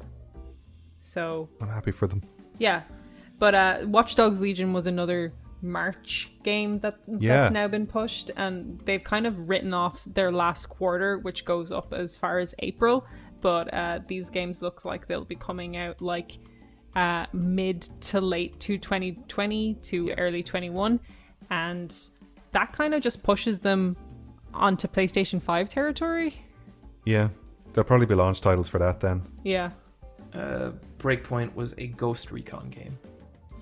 Oh yeah. I can't. I don't know. See, like to me, when I see the words Ghost and Recon, I go, oh, I don't need to read the rest of this, because like that's not for me. That's like football. So Rainbow Six and Ghost Recon are so the same thing to me that I know that after this segment, I'm going to go back to knowing exactly as much as I knew before we started. Because it's not important to us.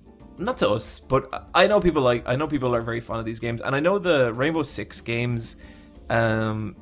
They used to have a lot of. Well, actually, no. Rainbow Six fans are happy because Siege is such a huge success. People love Rainbow Six, the operatives and stuff. Yeah. Yeah, there's like one of those out every 2 years, isn't there? And they're always pretty top notch. They've been mainly going with the Rainbow Six Siege for the last couple of years, which is like their team-on-team weird character shooter where it's all about like, you know, breaking in with a SWAT team and there's all these character classes. It looks cool. Yeah. But yeah, Ubisoft delayed. That's probably a good decision because I don't have any interest in like, you know, the Breakpoint game, but it sucks to see like something that was, you know, whoa. My arm did a thing. I can't believe how many episodes we've recorded and that's never happened. It's happened once before. Oh yeah? It's happened. Yeah. That's a 4th time that's happened. Alright, Bryan. You're not sitting there anymore. I was playing with my arm and it did its spasm. It's spasm? Yeah, it did a movement that was not what I decided it to do. My body does that a lot. Yeah? Yeah, it's not fun. Conan O'Brien is in Death Stranding. Exactly what it says in the tin. Yep. Sure. If you're a novelty famous person, you're in the game. I think I'd be more excited if famous people weren't in Death Stranding. Yeah, me too. Because I just... Yeah, because whoever he is in Death Stranding, he's not that character. He's Conan O'Brien. Oh yeah, like the whole clip is up. He gives you the otter hat so you can swim, but like the whole clip of his audio's up, and it's just, you know, it's just Conan ad-libbing. You know, it's just like him having a cheeky chat. you're just like, oh fuck, I have to hear this again, but in the game. The new trailer as well, the launch trailer for Death Stranding, the 8-minute trailer came out today. It's a really fun trailer. It's very spoilery, so by the time you hear this, the game is nearly out. Yeah, almost out. Yeah. Oh no, it's out. No. The embargo will be up. The game will be out. Yeah. I guarantee there'll be streamers leaking the entire game next week because someone will get it before everyone else. People on Twitter haven't been able to help themselves. There's people with codes who've been like taking photos of their like PlayStation desktop and being like, this game's a game changer, but like saying anything positive or negative either way is breaking embargo, but people don't seem to care. Saying anything is breaking embargo. Yeah. If anyone was on our YouTube channel Friday, we're really sorry, but that was pretty funny. Yeah, it was funny. A very good bait and switch. Yeah, I'm sorry, but it was really funny. Yeah, it was worth it. Yeah, no. Here we go. This is a video game piece of news. Yep.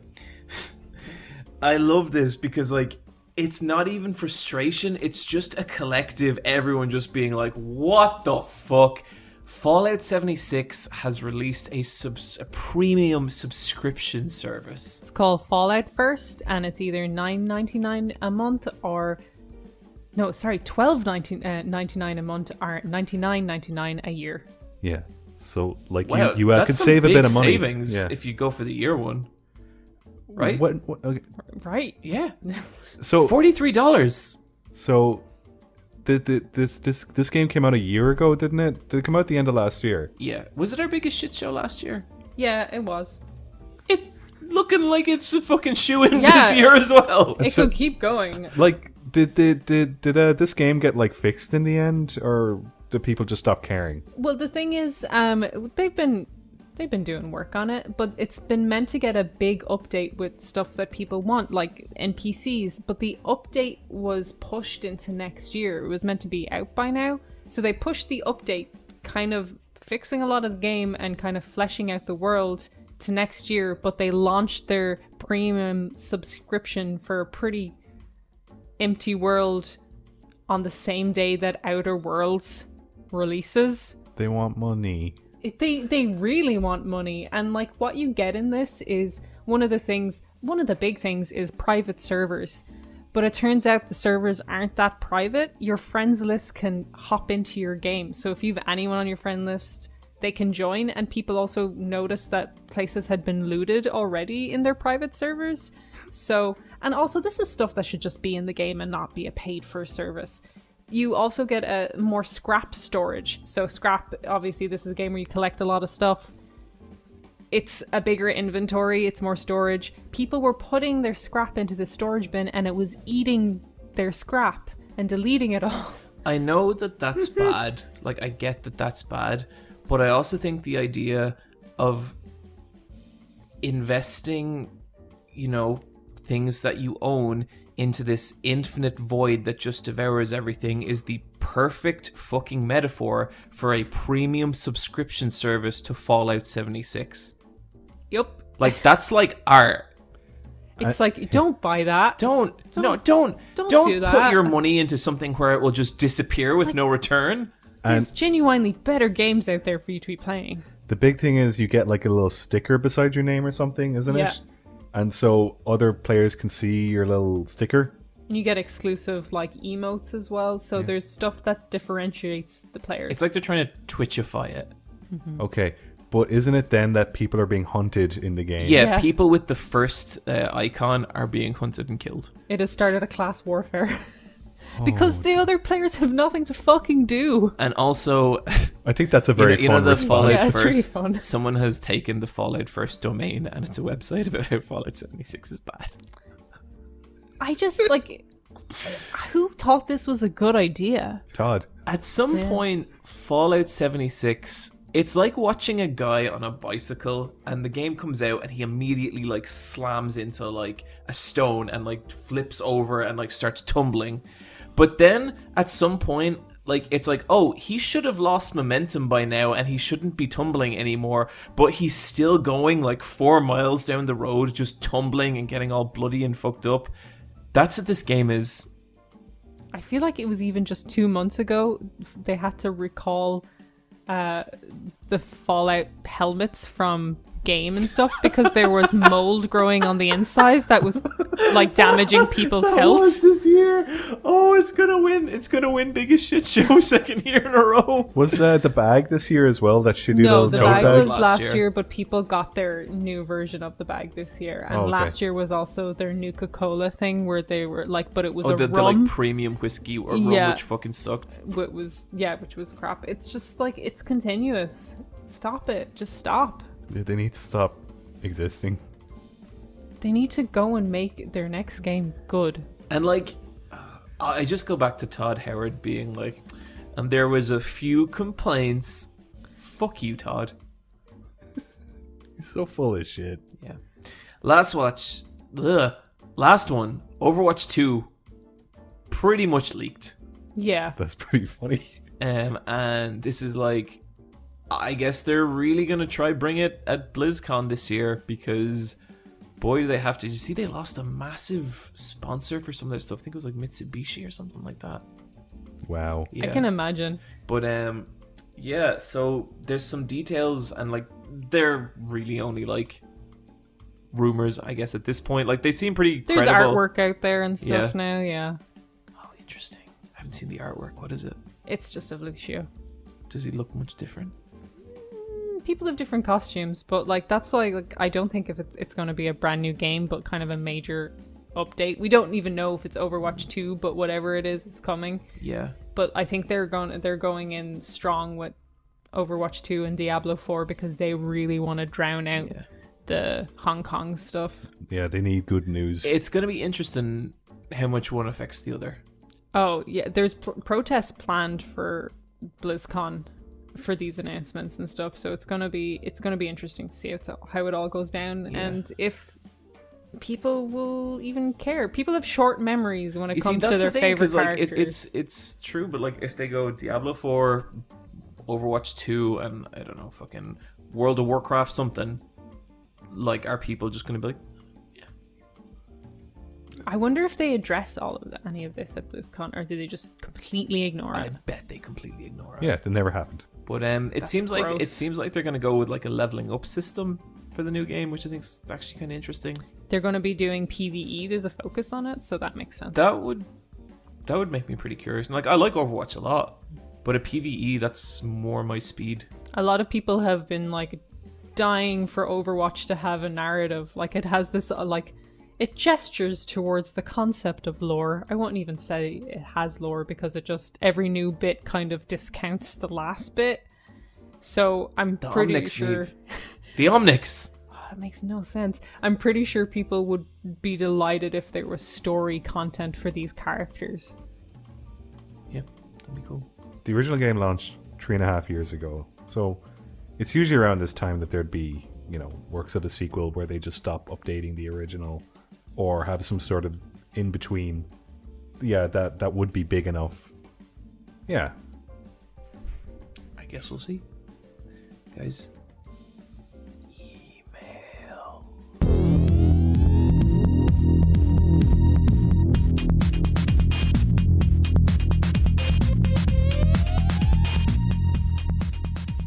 This is the scariest part of the podcast. This is the email section. Niamh asked for poetry. Niamh got poetry. I've tried to stop her. She's too powerful. Go for it, Niamh. Shit, wait. Okay. Beforehand, we have an email address. It's askletsfightaboss@gmail.com. That's askletsfightaboss@gmail.com. You can send us an email. Bryan, what kind of emails do you want to get? I want ones where it's like, guys, I'm from the future, and it's like the past. And I want one where guys like, I'm from the past, and the future is going to be here soon. We could send that one. Yeah, well, we could. Yeah. I want one where it's like, just someone asking like, hey, how's it going? So this one's from Garrett. And Garrett also asks a question. And if you send us a poem, you also get to ask a question, which is a sweet We will not be taking deal. any more poems after this podcast. And this poem is called Discoloration. When I was younger, I had some sort of skin problem. It was a name too hard to pronounce, but a problem that was easy to see. Discoloration. From the top of my head, the colour of my tan skin was fading to a pale white. That was working its way down. They said it shouldn't be like that. Everyone could see that it was a serious problem, though they said it was easy to fix. They gave me medicine, a cold white cream. I was to apply it every single day to make sure I stay coloured. It didn't work. They only looked at a discoloured face of a blotchy half-black boy. They didn't bother look any deeper past the surface. Contrast first embedded on my skin had seeped through my pores into my very being. They gave me no medicine for that. No cream, no application, no cure, nothing. Identified by what I lacked, making it hard to be whole. When you grow up with kids asking, what even are you? Splotchy patches of a person fill the interior of an entity. Immature enough not to know how black and white the world was. But I'm older now, and I have a skin problem, a name too easy to pronounce, but it's getting harder to see. Discoloration. That was really good. Yeah. Poetry's good. Yeah. Well, that's the fucking first good one I've ever fucking heard. As someone who's... Go fucking read some Seamus Heaney and it's like proper bollocks. But that was good. He's lame. He's real lame. So that was from Garrett, and he also asked a question. He wrote this poem when he was a few years ago when he was in West Virginia State University, and his question is, have you ever worked on something that someone else has taken credit for?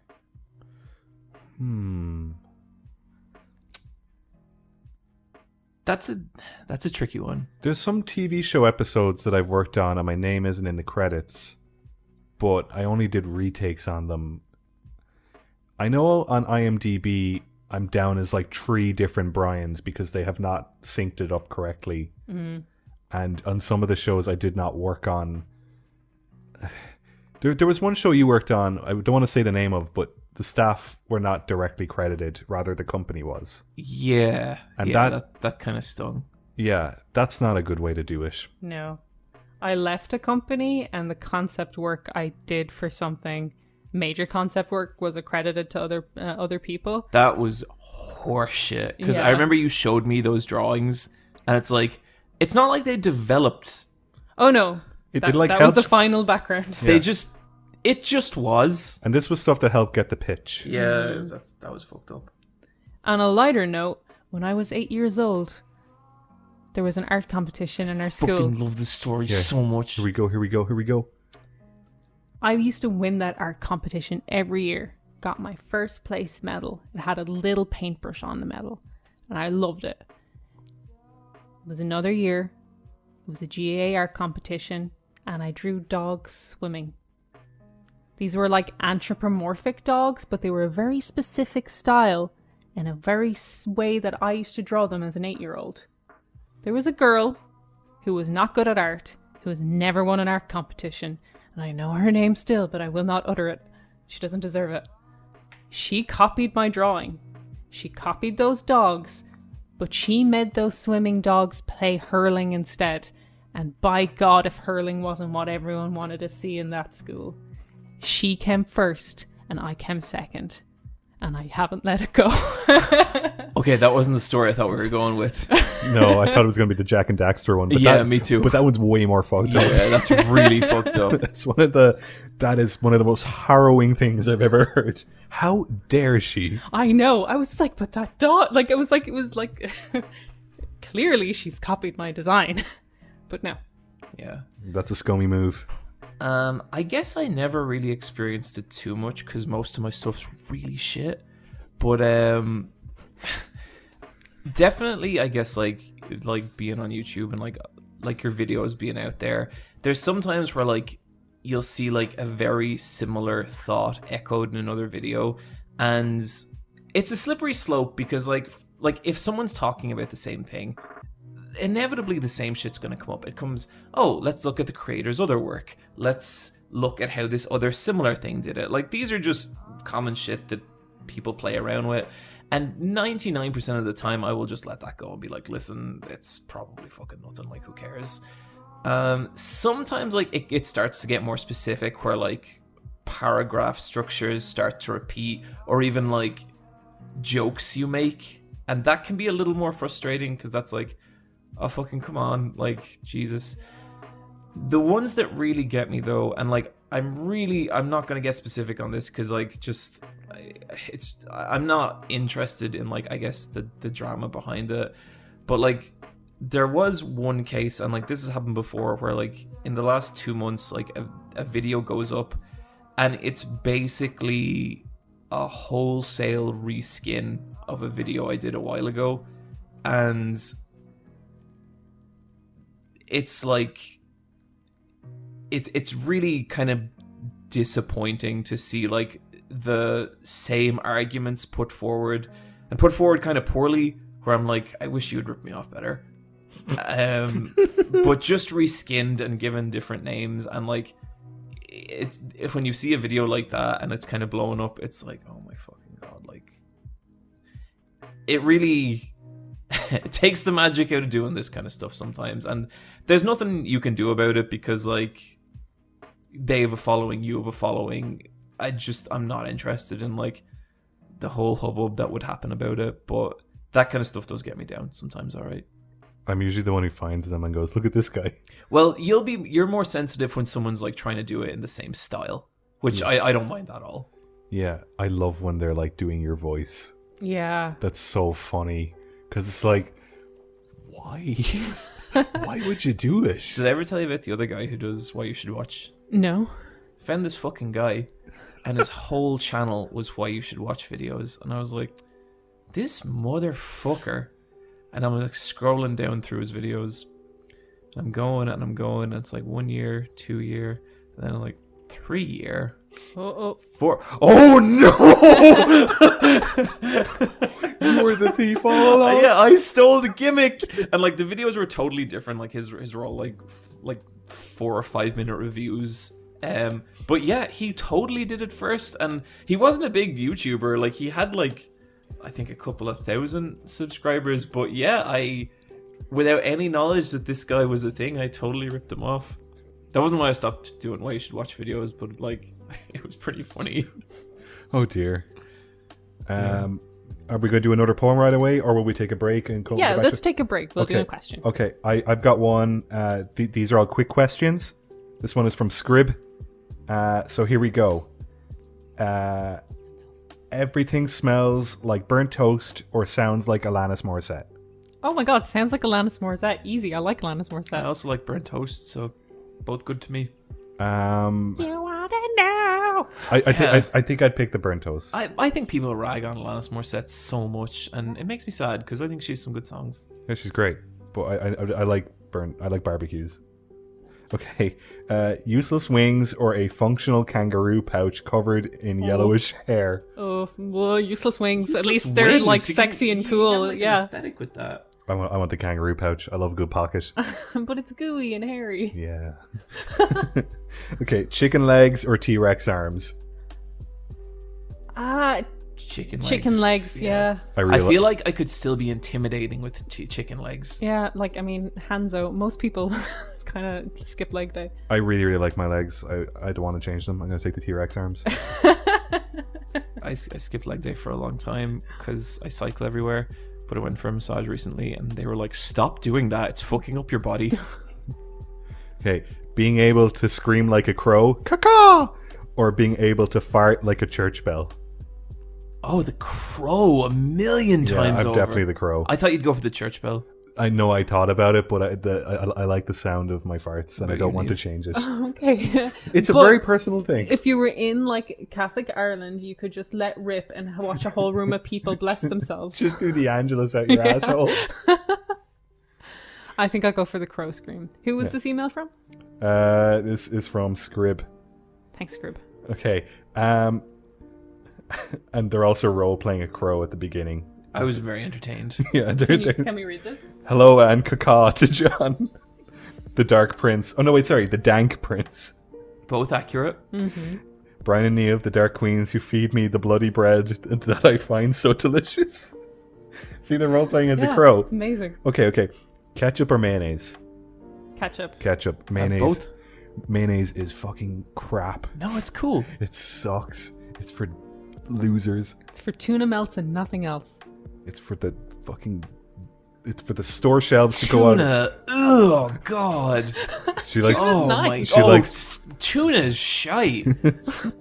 Oh my God. There's so few things I would rather. I remember a while ago I was like, you know what? I should try tuna again because I hated it when I was a kid. And I went and I bought a can of tuna and I like made a tuna sandwich and I bit into it and I gagged for like 4 minutes. I don't know how the fuck people eat that. It smells like you shouldn't eat it. Do you know why that is? Because you shouldn't.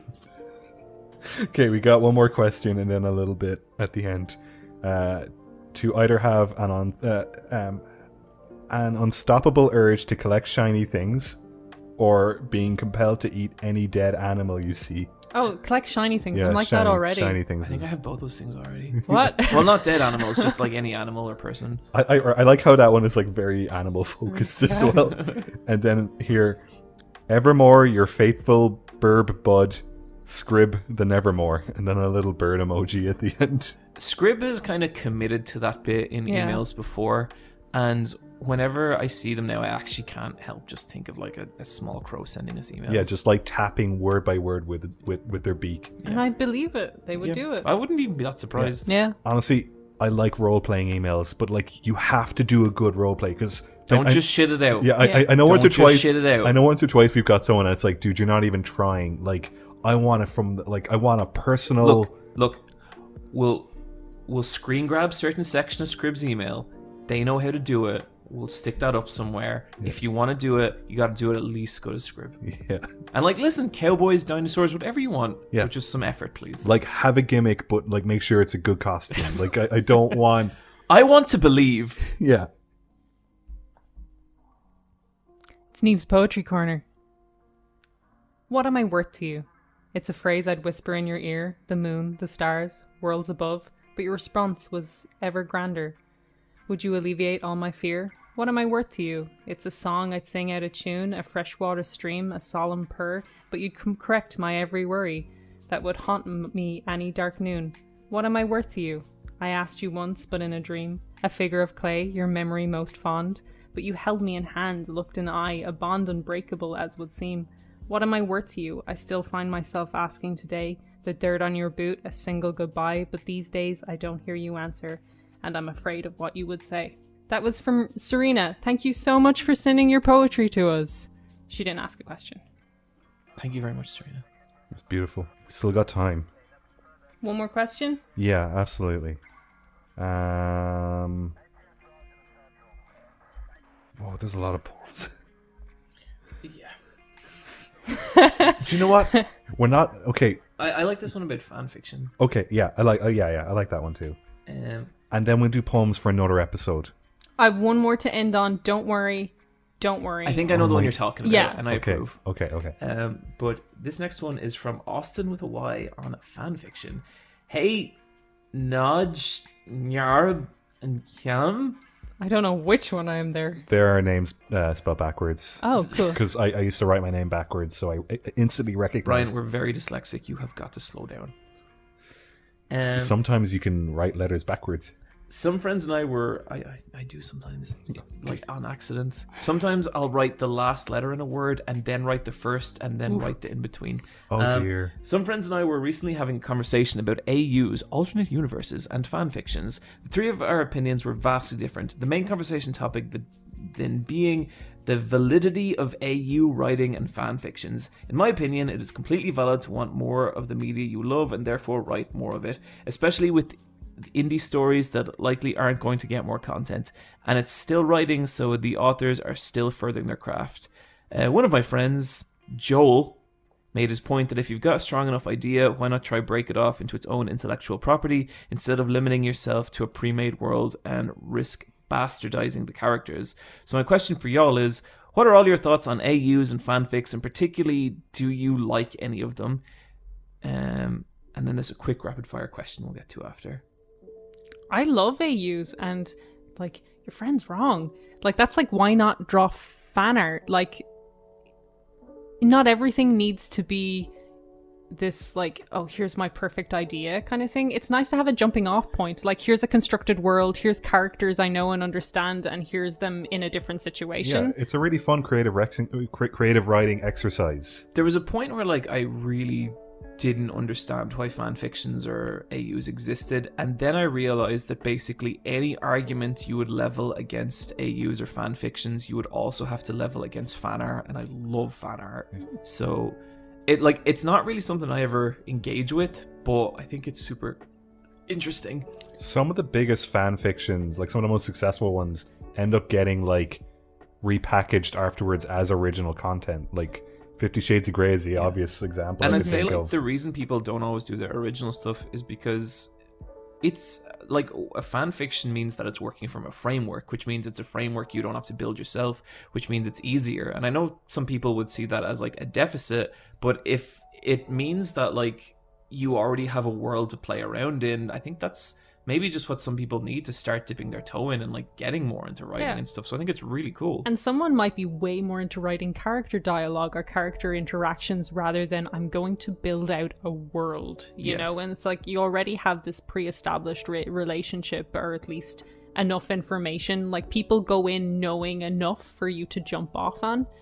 I like personally prefer kind of canon divergent stuff than like just straight up an alternate universe. Like, I like when people use the canon and then kind of fill in holes, or maybe this thing didn't happen. Like, I think it's it's really fun, and it's a...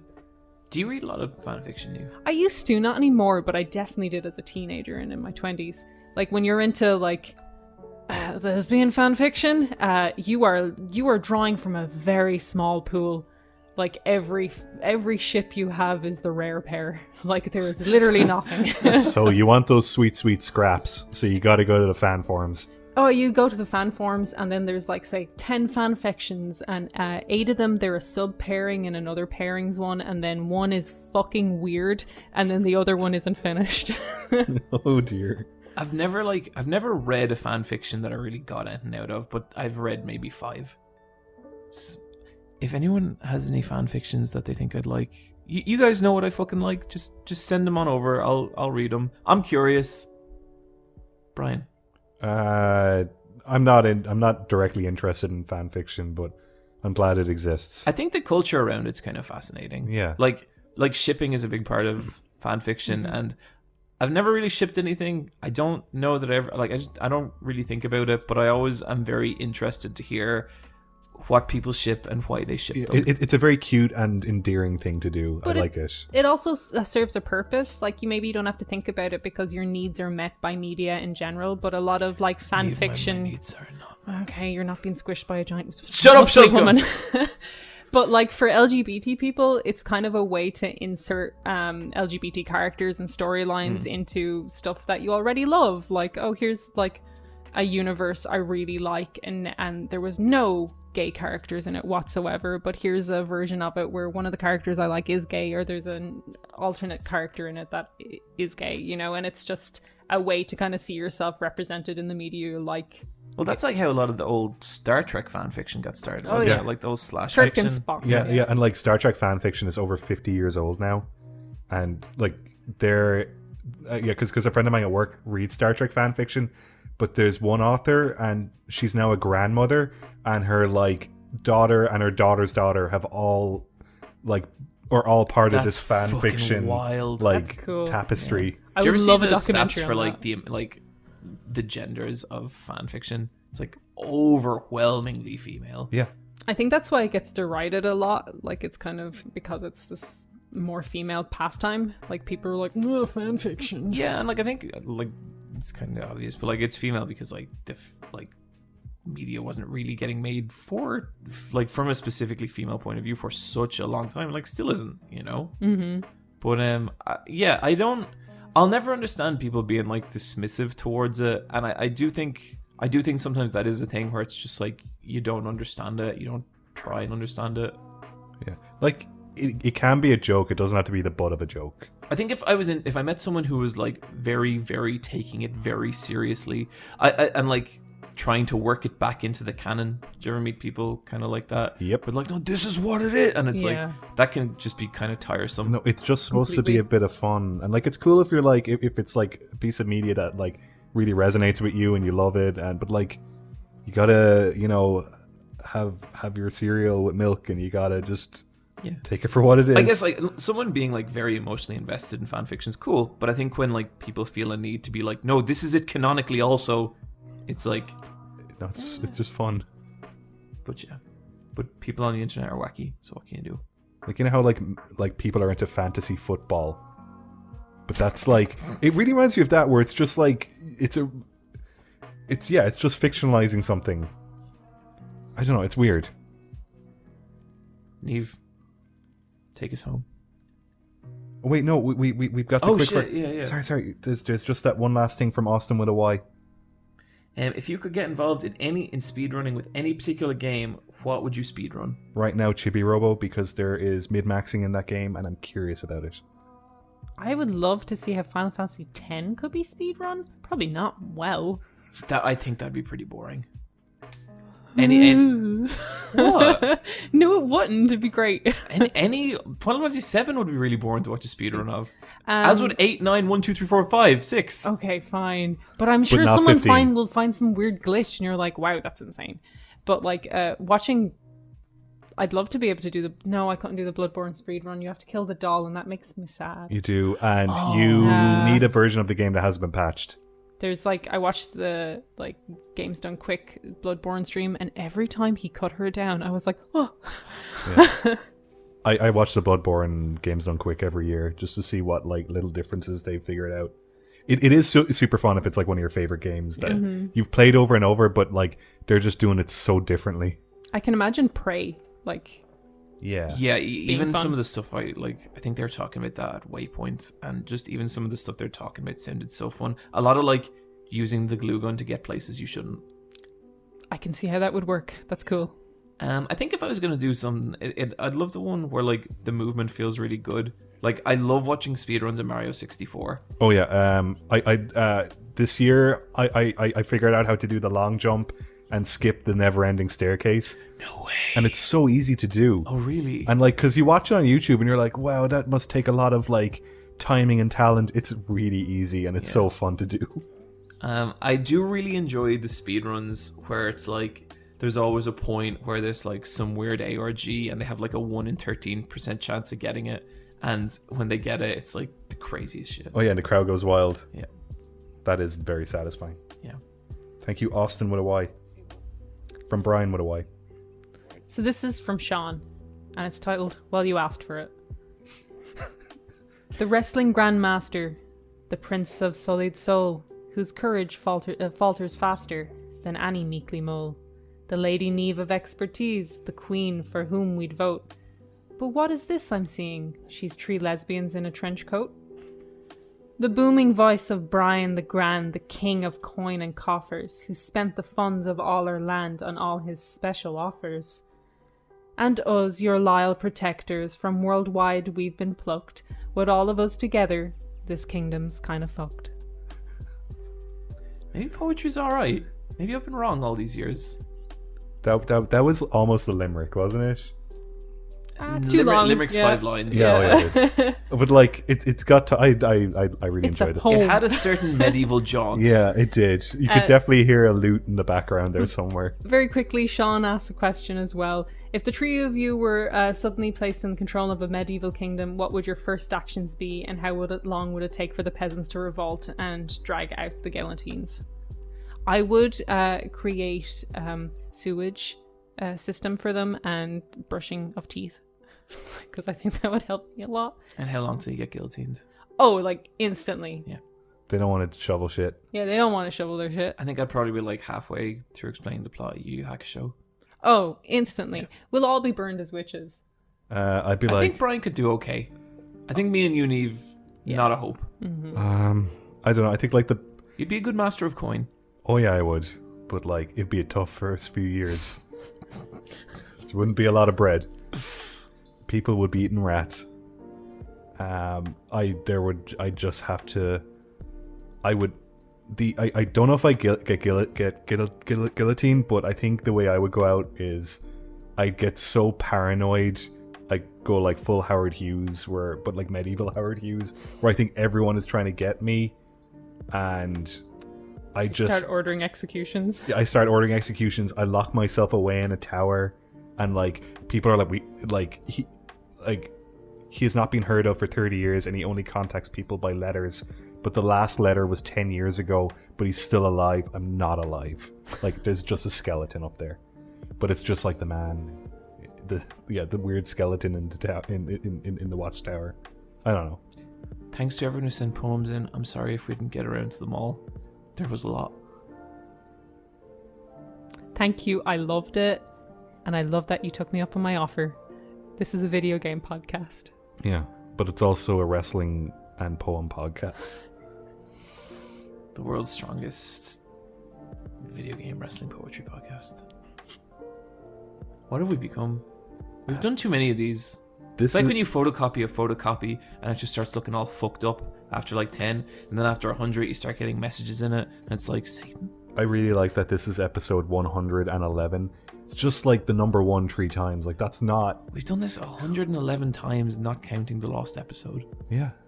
And the JoJo special. Yeah.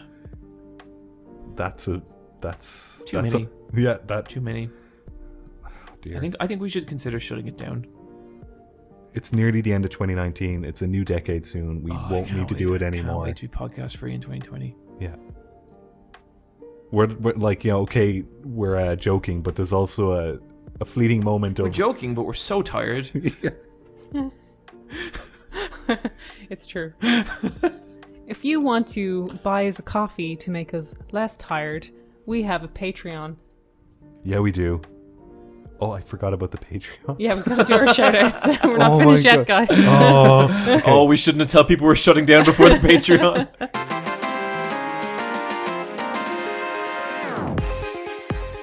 Okay, guys. We need some more help. We don't need any... We're fine. If you feel comfortable, that's cool. If you don't feel comfortable, that's also cool. Whatever you just...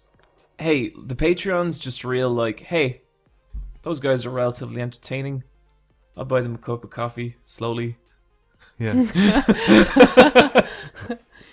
Thank you so much for your continued support. Yeah, we are increasingly blown away by it. And I guess recently just for the support of the podcast in general.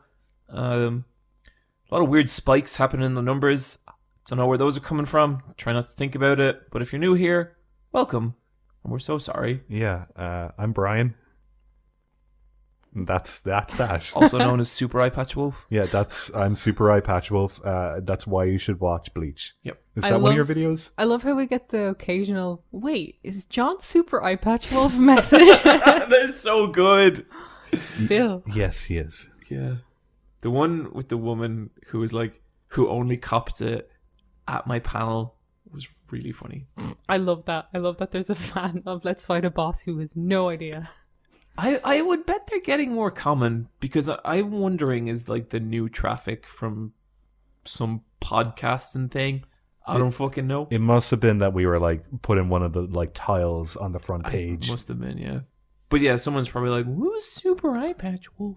You don't need to know. That's not any of your business. It's really not important, and it isn't. It isn't no one's business. Yeah, that's a little project he does. Patreon shoutouts. This one's from Sauced, and I think we all have to get involved here. But can all of the boss casts say anal play just once on air? Okay, let's do it. On 3 or just individually? I think we should go like 3, 2, 1, and then say it. Yeah, that's the best way to do it. 3, 2, 1. Anal play. Sorry, Bryan. Okay, me and Bryan have said anal play. John, say anal play. I also said it. John, say it. I did say it. No, you said it very quietly. Listen back to it. No, I can't hear it. John, quit bringing... That's exactly how many times I'm going to say that. Quit being all prissy. Come on, say it. I'm not... Why do you keep calling me prissy? Say it. I'm like the least prissy person here. John, could you just say it real quick? No. Please. No. Sauced really wants you to say it. Anal play. There you go, everyone. That could be your little message tone if you want. I feel this is This is going to take us down a bad... I'm not going to... We'll see. It's just 2 words together. Then say it. I've said it multiple times. No, you Anal didn't. play. Damn it. Anal play. Okay. I just... Niamh, could you say it in like a weird way? No. Wait. Anal play. What? Why is it? It's a Muppet that wants to do it? Oh. All of Muppet... using Muppet puppets is anal play. It is anal play, to be fair, yeah. Oh. Oh, no. John, do you have anything to add? No. Why not? I've contributed. I think we should move on. Okay, who wants to read the next one? I'll read it. This is from Charybdis. And buddy, I recognize this name. This isn't your first shout out. But you know what? That's okay. That's okay, because you could do it as many times as you want. Yeah, totally. As long as it's a good shout out. When will Marks and Sparks make a gacha game? I want a Percy Pig SSR game. A card. That's so specific, but I know it's so specific. I love Percy Pigs. Fucking the only good thing the Brits have ever done. To be fair, I love Marks and Spencer. They're great. Marks and Sparks is the nickname for Marks and Spencer's, which is an upmarket supermarket.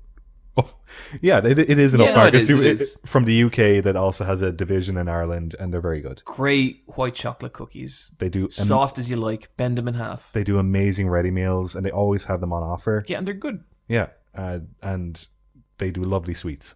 And at Easter, they do great Easter eggs. Except for that one shit Easter egg they did this year, and I'm calling them out on it. Fuck. Yeah. Take that, Marks and Spencer's. It was the unicorn one that wasn't actually shaped like an egg. Oh man, I got an egg from them as well, and it looked like a round egg, but it was like flat. Yeah, so like from the front it looked like an egg, and then you took it out and you're like, this is just an impression of an egg.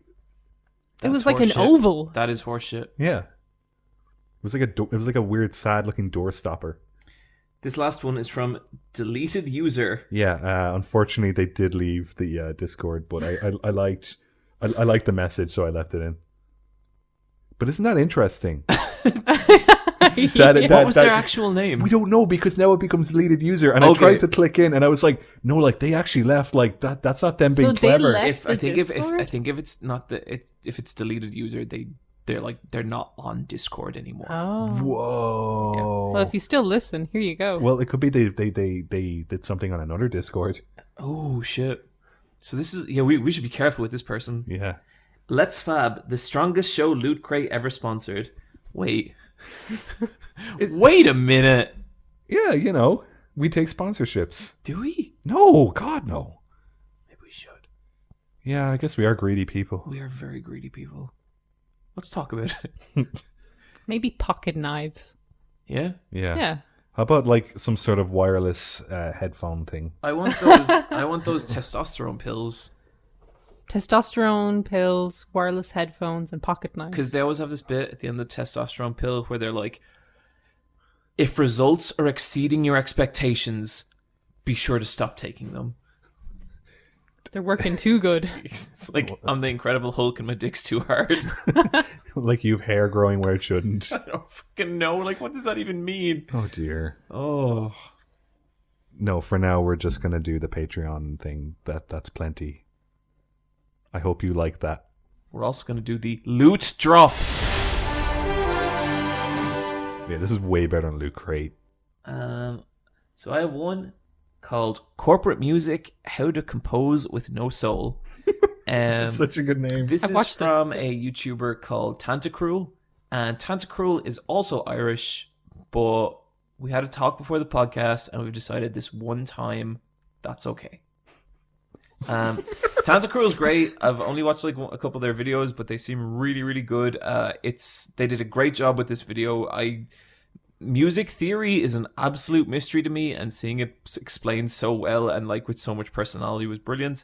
And he also has a really good video responding to Thoughty 2 and the idea that modern pop music is getting worse scientifically, which was just this really bad study that came out that a lot of conservative YouTubers jumped on for some reason and was like, see, pop music is actually worse, and it's kind of like going through all the reasons why that is just ridiculous. And he's great. I'd recommend that video, but I recommend his like whole channel. He's good. And mine is a video from Hazel, and you may know Hazel because you've been listening to her music at the end of every one of our podcasts. It's Twinkle Parks. Yeah, sorry. And her video is called Navigating the Themes of Silent Hill 3. And it's just an exploration of the themes of Silent Hill 3 and even just talking about theme itself and what it means to you as an individual. And it was a very, very good video. That's awesome. If anyone has ever listened to even 1 second of her outro for this podcast, you owe this to her. Oh yeah, 100%. And on top of that, she also just makes really good music. Yeah, it's great. She's one of us, guys. One of us. One of us. One of... Whoa, John died. Just cut out. It's over, everybody. Yeah. Then mine is my Paper Mario Let's Play. I can't believe he's plugging his own thing in the loot drop. Typical, really. Yeah. I introduce it as hopefully not the worst Let's Play, maybe the second worst Let's Play. Because at least as long as it's not the worst Let's Play, I'll be okay. Yeah. I'll stick my Silent Hill 2 one in there. Maybe get a little playlist going. Just spend a couple hours with Bryan and John. Yeah. Sorry, Niamh. Fuck me, am I right? No, just, sorry, Yeah, Niamh. no. Like, we're so sorry, Niamh. Like, it comes from a genuine place. I'm not. Okay, John's I'm not even kind of sorry. Yeah, no. There you go. It's all out now. It's all out now. It's all over now. Yeah. So that's that. No more episodes of the podcast until... Yeah, that's it. And we're going to cancel the Shenmue Let's Play. So I hope you enjoyed that first episode. Unfortunately, it was a repeat of the stuff we've already done. It actually was. Oh, God. I can't believe we had to start it over from scratch. It was like the worst deja vu. I just felt like we needed to experience the full tapestry because I didn't want to get like 4 hours into the game and you guys being like, oh, but what happened to Rio's dad again? I don't remember. It was all so confusing. I'm actively fading music over you right now. Shenmue Game of the Year. Bye, everyone. Bye. Bye.